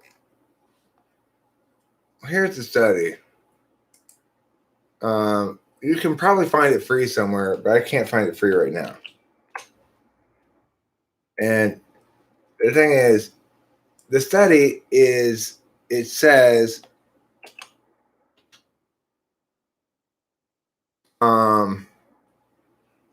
the title of it is that environmental tobacco exposure during childhood is associated with increased prevalence of asthma in adults. That is the conclusion they draw. But if you read into the study, they also conclude that there's a decrease, statistically significant, but they nevertheless dismiss it as likely aberrational.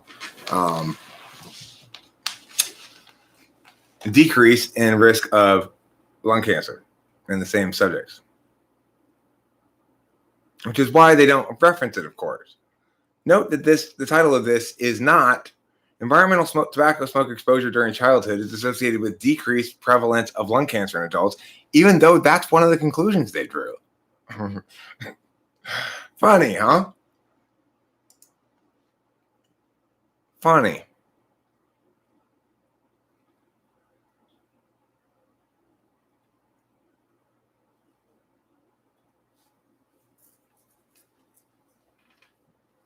Okay, so yeah, you have to read the study a bit. You'll see if you read the study that they conclude that they acknowledge there was a statistically significant decrease in incidence of lung cancer in those same subjects, but they dismiss it as likely aberrational because they don't want to find that. That's not what they're looking for. No, I mean that's they're trying to demonize tobacco. That's why you have to read the study to see that in addition to concluding that there's a positive link to asthma from childhood exposure in adult non-smokers, they also concluded that there's a negative link or reverse link between that and lung cancer. But they only published I mean, they were honest about it. They include that in the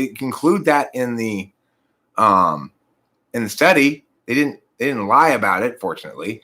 But there's no way you'd conclude that's in the study based on all the information in the abstract and shit. I don't know where to get the full study. At the time, I was in a university and I probably had access to it for free.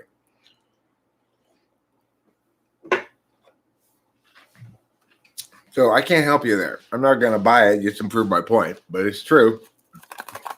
I know that's the study. I did a research paper on this thing.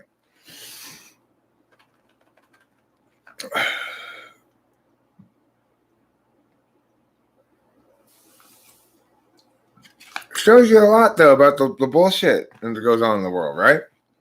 Why not be honest and conclude both conclusions in your title? I linked to all the details about it already. Here, I'll link it again. Go there and you can find out all the details about it. But you can't actually access it from there.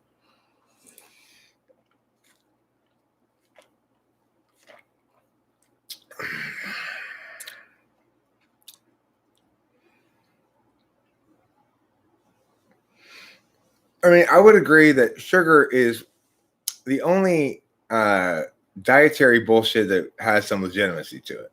People are not equipped to eat infinite amount of sugars biologically. I mean, not that they're equipped to eat any infinite amount of anything biologically, but sugar plays a more significant role in some people's health than do most things that people think matter. In other words, most dietary advisements are silly and dumb, but sugars are actually a fundamentally different kind of thing that our body has to deal with in a certain kind of way, especially very purified sugars that are not sort of naturally occurring. So, diabetes is a real thing, and it links to the body's ability to process sugar. Now, most of us, no matter how much sugar we eat, aren't going to cause ourselves to get diabetes, though. So, do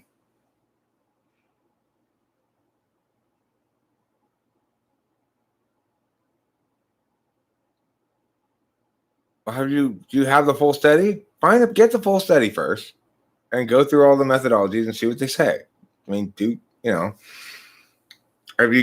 you're just pushing Control F in the abstract, you're not going to get much, are you? You got to look at the tables and shit. You got to do the work.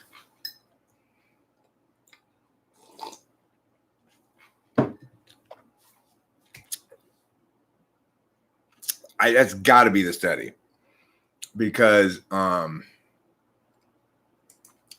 remember it being a Scandinavian thing or something. It being from Scandinavia, and this is from Örebro University, and those are all Scandinavian names.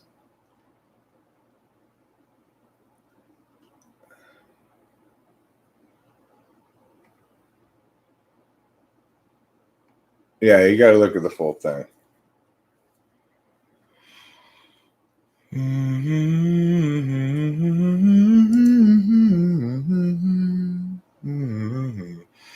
And if you look for this particular study, you'll see there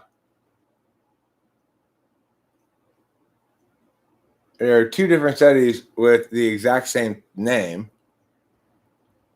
I guess it could be the 2002 one, but I don't think so, because that doesn't look Scandinavian. Oh, wait, but it was samples. Huh. Maybe it is this one.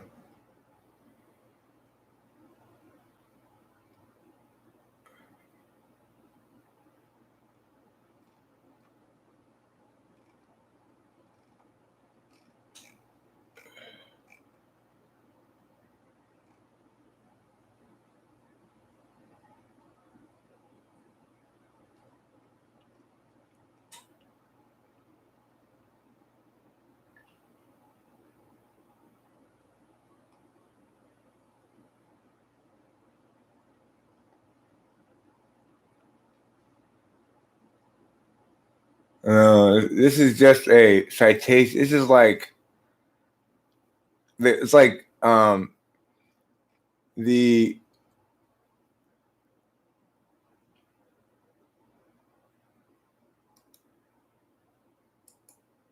wait, I think I might have just got the whole article.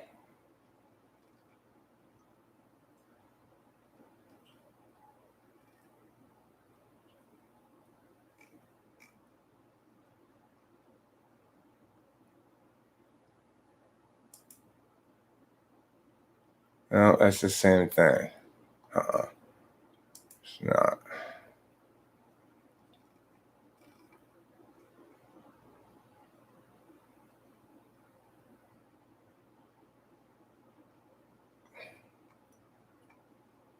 No, yeah, I can't find the full article. I'm sorry. It doesn't seem to exist anywhere. I mean, it does. You have to pay for it. Annoyingly.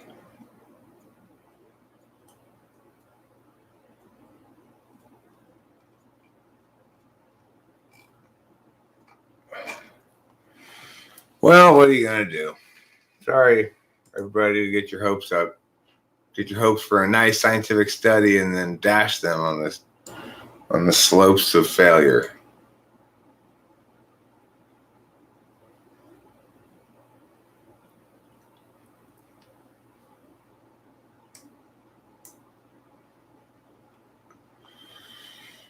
Well, I think I'm gonna play a song or two now.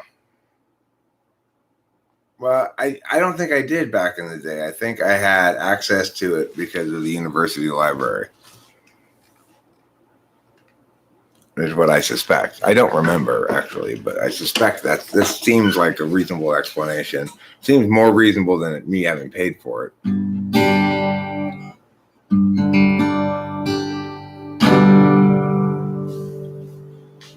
Okay, we're gonna play a little song for you now. We'll play a couple of songs. Couple of little songs. We'll play a little song number one, a little song number two. Maybe 3 or 4 little songs, who knows? The song I played earlier, I'm gonna play it better now. I'm gonna play it well. Earlier I kind of messed it up on a couple of times. Let's see if I could do a good job now instead. A fine job. The kind of job that a man can say, hey, look at me. Look at me, Mom. Look what I'm doing. I'm doing a fine job. A fine job of performing my little ass off. Oh, it's a small ass, I'll tell you. Tiny as the tiniest microphone and the tiniest squirrel at best. It's a called lavalier microphone. Lavalier, I say. I do declare. I'm constantly declaring. I do declare that I say it's a lavalier mic. I do so declare it is so said. Lavalier, lavalier, your face is red. And that's what they tell me on Christmas morn when I forget about your Christmas porn. My poem. It's a very special poem for you, from me to you. That's way too hot, you might say. Yeah, it is. Way too hot. All right, then. All right, then. First of all, let's do this. Yeah.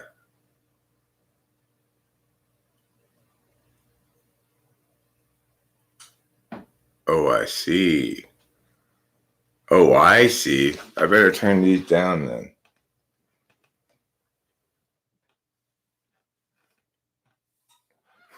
Foolish, Eric. So foolhardy. So foolhardy indeed. I'm a foolhardy lad. Look into my eyes. I've been telling lies. I'm a foolhardy lad. Look into my eyes. I've been telling lies. I'm a foolhardy lad. Look into my eyes. I've been telling lies. Oh, Eric, you're not a foolhardy lad. Yes, I am. Don't try to protect my feelings. I am a foolhardy lad. Yes, I am. There we go. That's more like it. All right, here we go. Time to rock, time to roll, time to do both concurrently.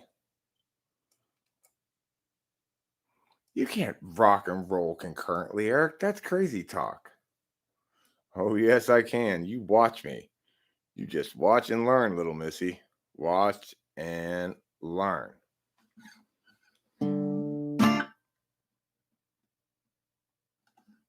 30,000 days, too many expectations, not even worth a damn. 30,000 nights to sleep off the intoxication, otherwise you won't accept the plan.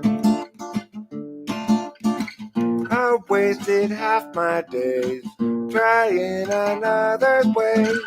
Who can tell me my priorities? Is there anybody knows the key? 'Cause I'm tired of doing it wrong. One direction and have all along. Wait until I know. Or is that hesitation? Clarity's no good if your chance is gone. What I need to know is it so below my station? I'm tired of doing it wrong. I wasted half my days trying another's ways. Who can tell me my priorities? Is there anybody knows the key? 'Cause I think I'm doing this wrong. On direction and have all along. 'Cause I think I'm doing this wrong. Yeah, I think I'm doing this wrong. Yeah, I think I'm doing this wrong. I didn't play it very well. I messed it up again. Still learning. Learning to love, learning to live. Trying to do my best. Trying to make it as a rock and roll singer in a world that doesn't give a damn. But an old rock and roll singer like me. Oh, don't guess anybody matters much. What I care matters. Think what I care. What matters think but don't matter. I guess. No, don't imagine anybody much cares what an old man with his old hairpiece and his life God-forsaken old threadbare way of being. Nobody give a damn about what he got to say about nothing. Ain't that the truth? Yes, sirree. Yes, sirrah. The truth will set you free and fry. True, so true and true. If you doubt me, your name is Drew. These are the words we have spoken. These are the words of the fabled ways. Trust them in your heart, and you will never be led astray by the wisdoms I have conferred onto you by ways of my role as the person talking. These are what I have had to say, and these are what you remember. Here we go.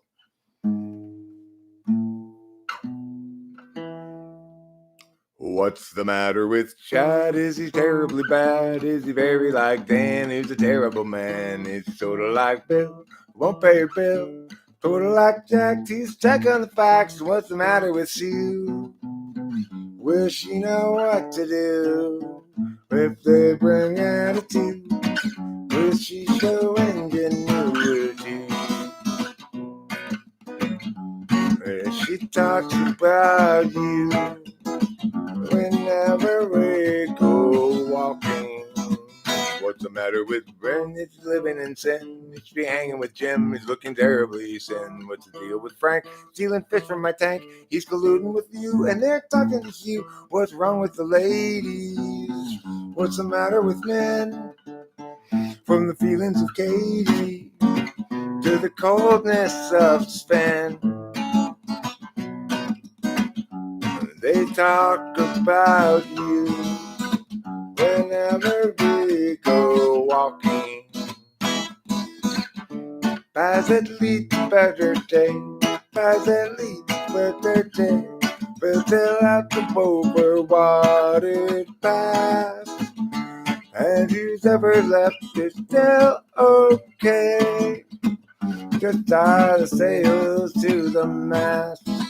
Are you angry again or at Neville again? Don't bother with Kev, he's practically dead. Just focus on Bert, he's medium hurt. What's the matter with Liz? She failed a quiz. What's the matter with Drew? Will she know what to do if they bring attitude?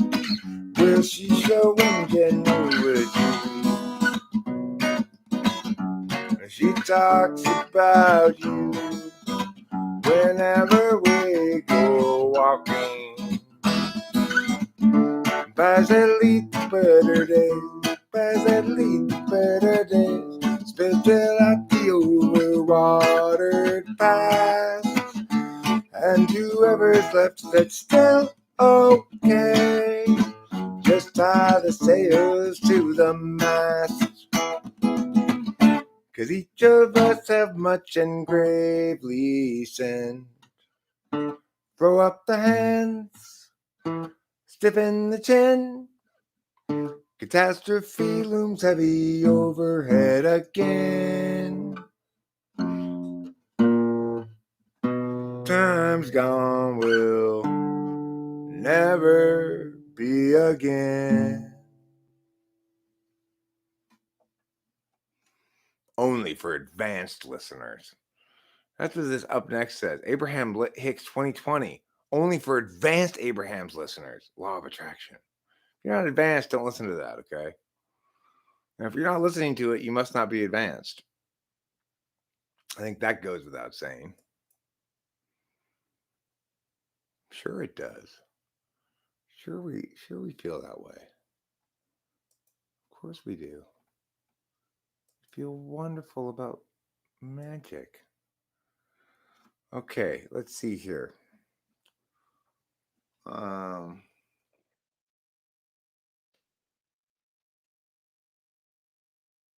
skating up.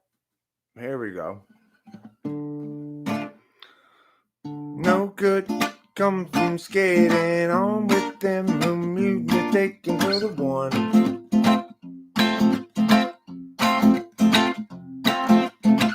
Habituated defense and indecency, self-inflicted eventually once the church is done. Driving in the car last night, we had a massive fight. Each insisting we were right and the other one to blame.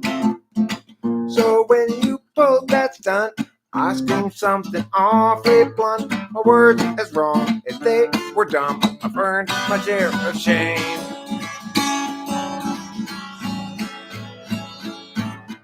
It's each of our own failings, not us doing the nailing to the wall. We fear so the others sailing off to reset their life and all.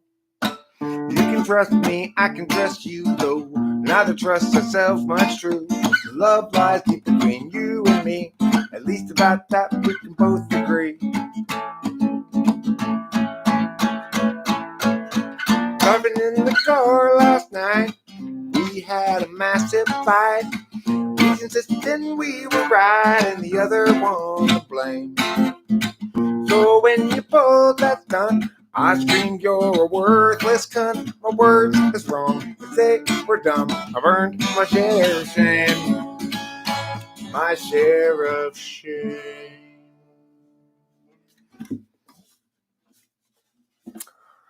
So yeah, that's the original lyrics of the song is. So when you pulled that stunt, I screamed, you're a worthless cunt.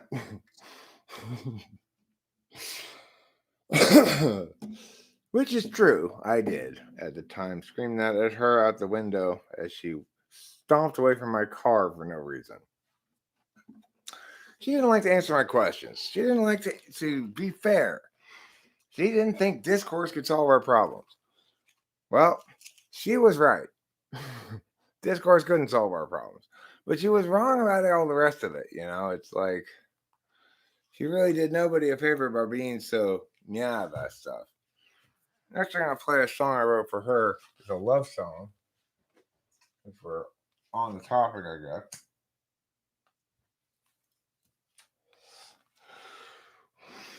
It demonstrates just how silly a man can be in his attempting to force a relationship to work with a narrative, right?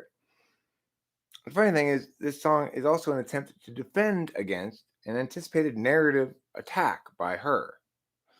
Namely, I'd been up all night writing a song, so I was anticipating she was going to come outside and bust my chops about it and get mad at me for playing again.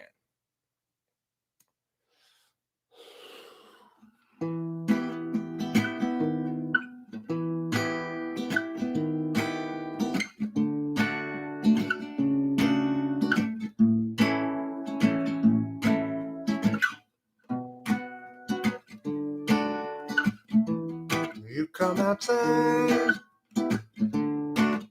your arms are folded, getting scolded for playing again. I wanna be as much as I can in terms of the man you want me to be. I gotta do what I gotta do. I'll include you in everything that I can. Cause I'm your man and you're my girl. I mean my woman in the world. You are the one I will be with till my dying day. I want your belief. You want my attention. I've got convention going again. I wanna be as much as I can in terms of the man you want me to be. But Kimberly, please don't be mad at me. Though I made this song, cause I'm your man and you're my girl. I mean my woman in the world. You are the one I will be with till my dying day. Cause I'm your man and you're my girl. I mean my woman in the world.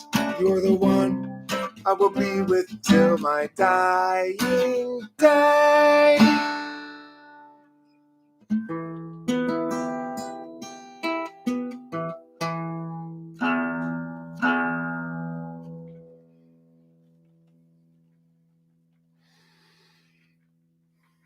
It's called Dying Day. And it turned out to be bullshit. I did not stay with her till my dying day. We broke up after 2.5 years. About a year and 3/4 too late, I'd say. We probably had a decent most of a year, I guess.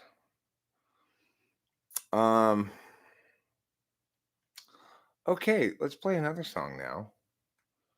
Let's make this one a wonderful, wonderful song. Let's play the most wonderful song you can think of. The wonderful song. No, that's not a song. Shh. Hush. Hush, little angel. Hush. You need to hush your little mouth right now, okay? That's what you need to do. Hush your little mouth, little angel.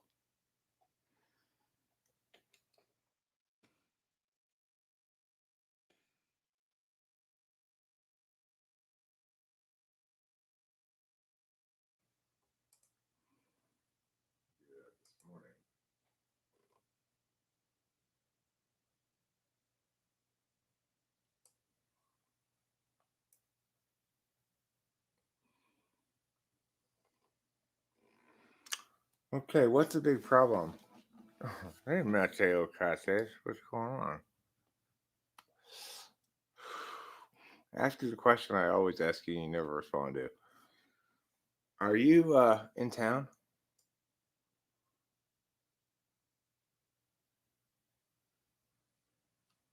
Okay, so you found the full study. Okay, well, look at the whatever. I don't know. It was a long time ago. Like I said, it's like 20 years ago. I know I successfully made the case based on information that may have come from another study I guess, but I'm pretty sure it was that study.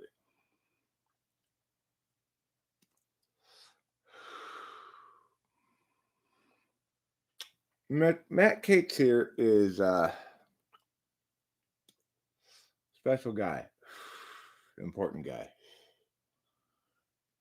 He's one of the few really special people from my real life, to be honest. I want to know what you got going on. I want to hang out with you. I want to see you, Matt. Are you hunkered down all COVID wonderful, or what?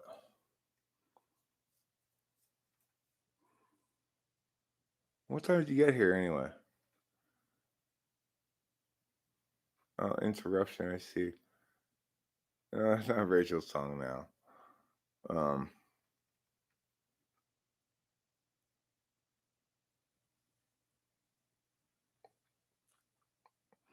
I'm gonna play my newest song for you, Matt. Because I suspect you probably weren't here when I played it. I'm gonna play it again because I'd like you to hear it. This is the most recent song I've written. Hopefully, I can play it okay.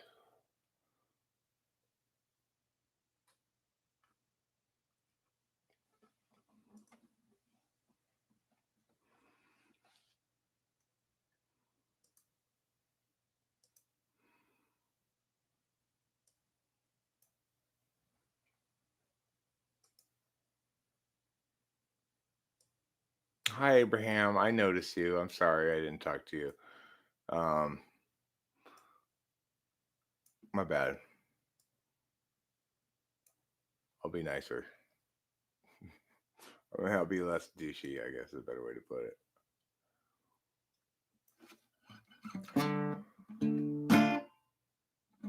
30,000 days, too many expectations, not even worth a damn.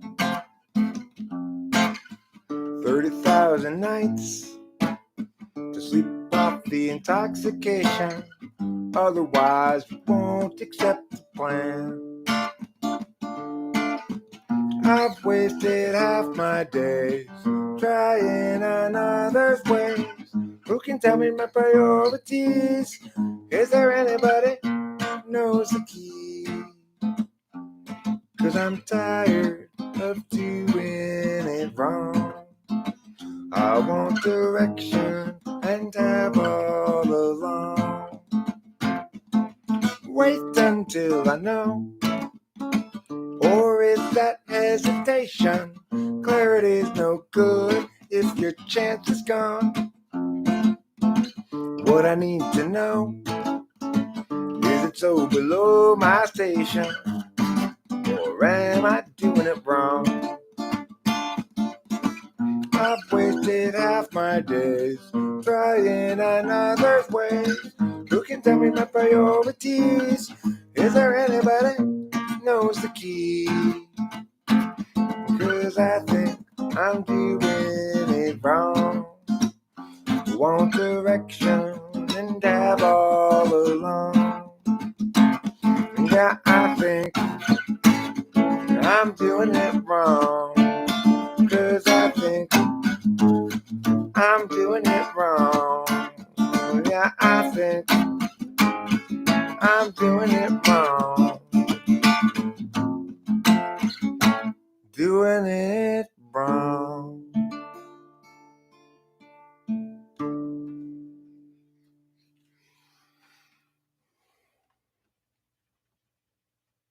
That's my newest song. Um, I like it. I think it's a good song.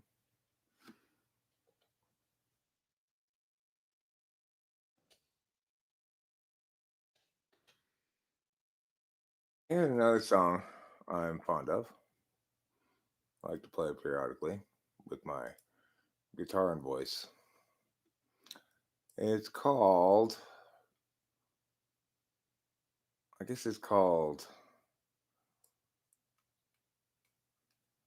Everybody Panic About the Kids, maybe? Seems like a good title. I don't really have a title. But that'd be a pretty good title for it. Here it goes. Sammy has a story that need be told. This is a song for an open road, and such a thing must always do its job. She married up Jeb, turned 19, 4 years in, and 3 kids weaned. Weary now and questioning the path. Agency outpaces discretion, locking in our courses way too young. The urgency conferred is really just depression, making sure those underneath them always run. Everybody's panicked about the kids. Lock them up with extra dexedrine. Mathematics to produce success, or impose more unjust duress. Agency outpaces discretion, locking in our courses way too young. The urgency conferred is really just depression, making sure those underneath them always run. Doug at 20 thought bourbon fun, just like Doug at 21, and so forth, well up into middle age. What once had seemed to set him free became his whole identity. Now Doug's about another drunken rage. Agency outpaces discretion, locking in our courses way too young. The urgency conferred is really just depression. They'll offer you incentives, but they haven't got a thing that's fun. Everybody's panicked about the kids. Ooh ah, come up with extra dexedrine. Ooh ah, mathematics to impose success, or impose more unjust duress. Agency outpaces discretion, lock them in our courses way too young. Significance is really just projection. They'll offer you incentives, but they haven't got a thing that's fun. Without consent, it's really just oppression by parasites surviving on their wages earned by lying. Well, they feed the fear of dying. Yeah, they feed upon the futures of the young.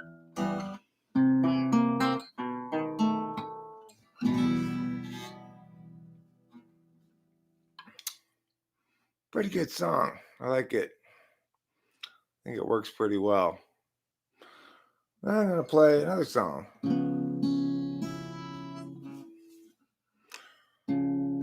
Gerald has a thought. Gerald has a lot. Gerald has a plot to get the margarine stater tots. He's got a good idea for a name-changing business, thinking now about what's it called Christmas when they hire his firm to change that name. Gerald always thought there'd be chance enough to return to the work left rough. He'd get back to it eventually. It had piled up, and his mind would interrupt all the work that started off so hopefully. And now his mind is back on his business, thinking of changing factless to listless. Oh, how all the people will shout his name. And Gerald knows he understands ever more clearly now. He won't provide explanation regarding the why or the how. He'll see you and know you from inside your heart. Exciting, delighting, Gerald plays his part. But Gerald still knew there's too much to do, and he drops time in the underview. Too much to rebut, so where now and what? Too much time spent nitpicking the skew with you. Gerald has a thought. Gerald has a lot. Gerald has a plot to get the margarine's tasty spots. He's got a good idea for a name in your business, thinking learn now about what you call Christmas. From the day I heard his firm, he changed that name. Gerald has a fun.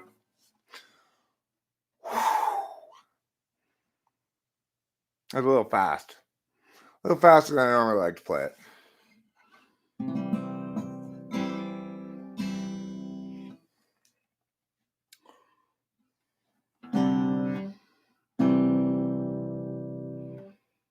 Every life lived reaches a time when the road splits in two.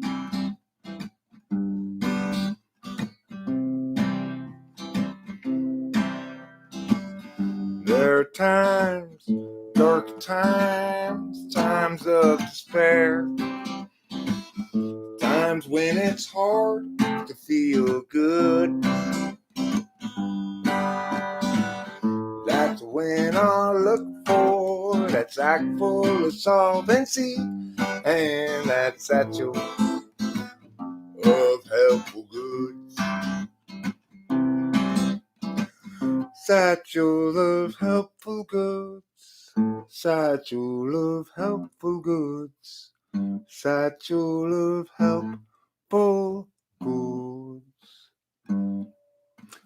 Every life lived reaches an end when the road disappears.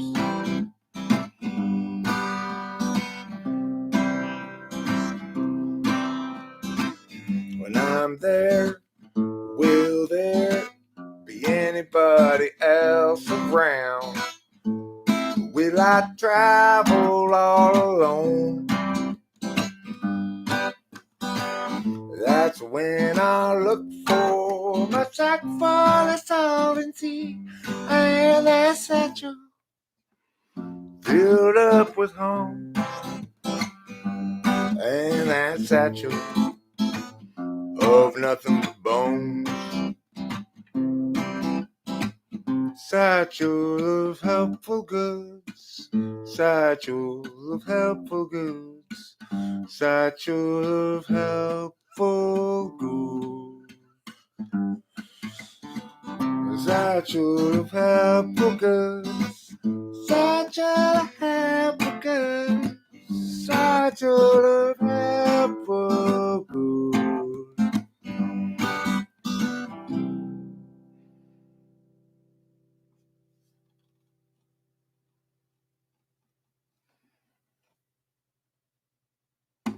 I executed that pretty well. My singing's not great at the moment, but I executed pretty well overall.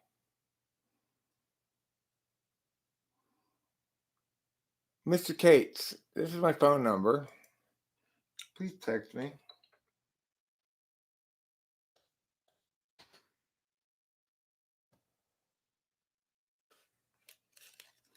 I want to play. I want to make a play date. Can we make a play date? Eric, as a bard in your D&D group, sing about your grand adventures. Thanks a lot, Matt. You're a good human being. Thank you for indulging me uncomplainingly. There's one way to put it.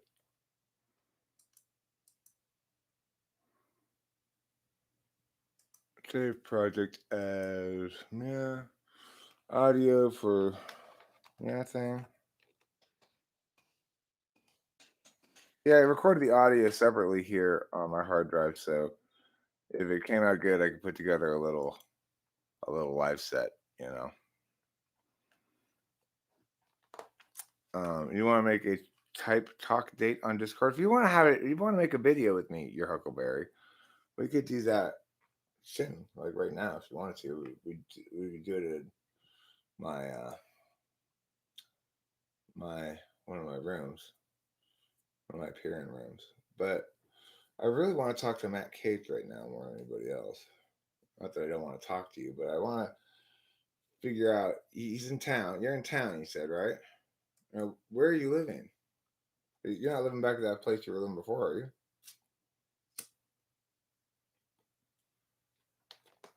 How far away from me are you? How far away is Matthew from the heart of everything? Bel Air? You're in Bel Air? What the fudge are you doing in Bel Air? You have nice digs? Is it fancy Bel Air? Got a sugar mama or something?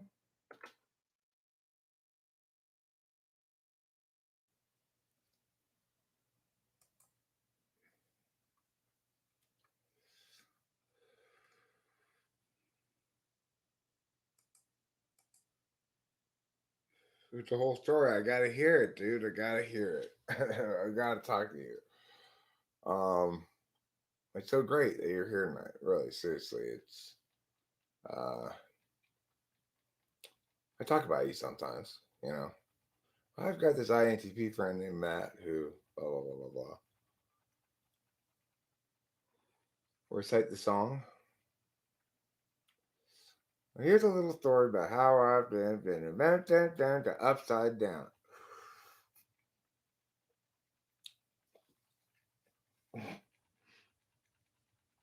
Yeah, I got a COVID-19 song called "Stupid and Scared." COVID-19. Uh, Destroy everything with the impression you bring. That's the chorus to it.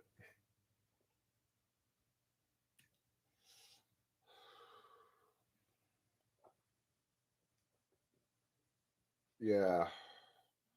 So, are you available right now to chat with me in a video conference room, Matt?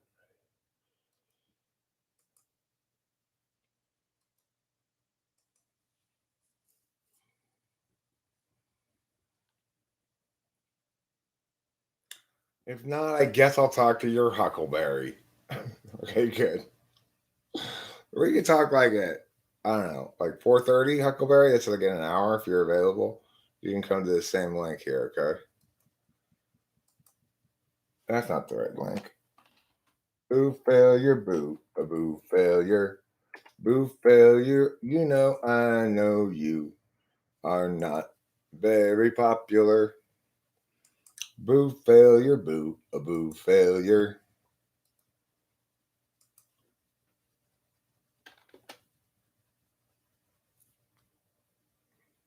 All right, I'm gonna end this live stream. I'll see you all later. Later. Your Huckleberry, I'll check in this room here in an hour at 4:30. Okay, my time. If you're there and you want to chat with me, we make a video. Talk to you later. I won't wait very long, but if you're at 4:30, I'll be there.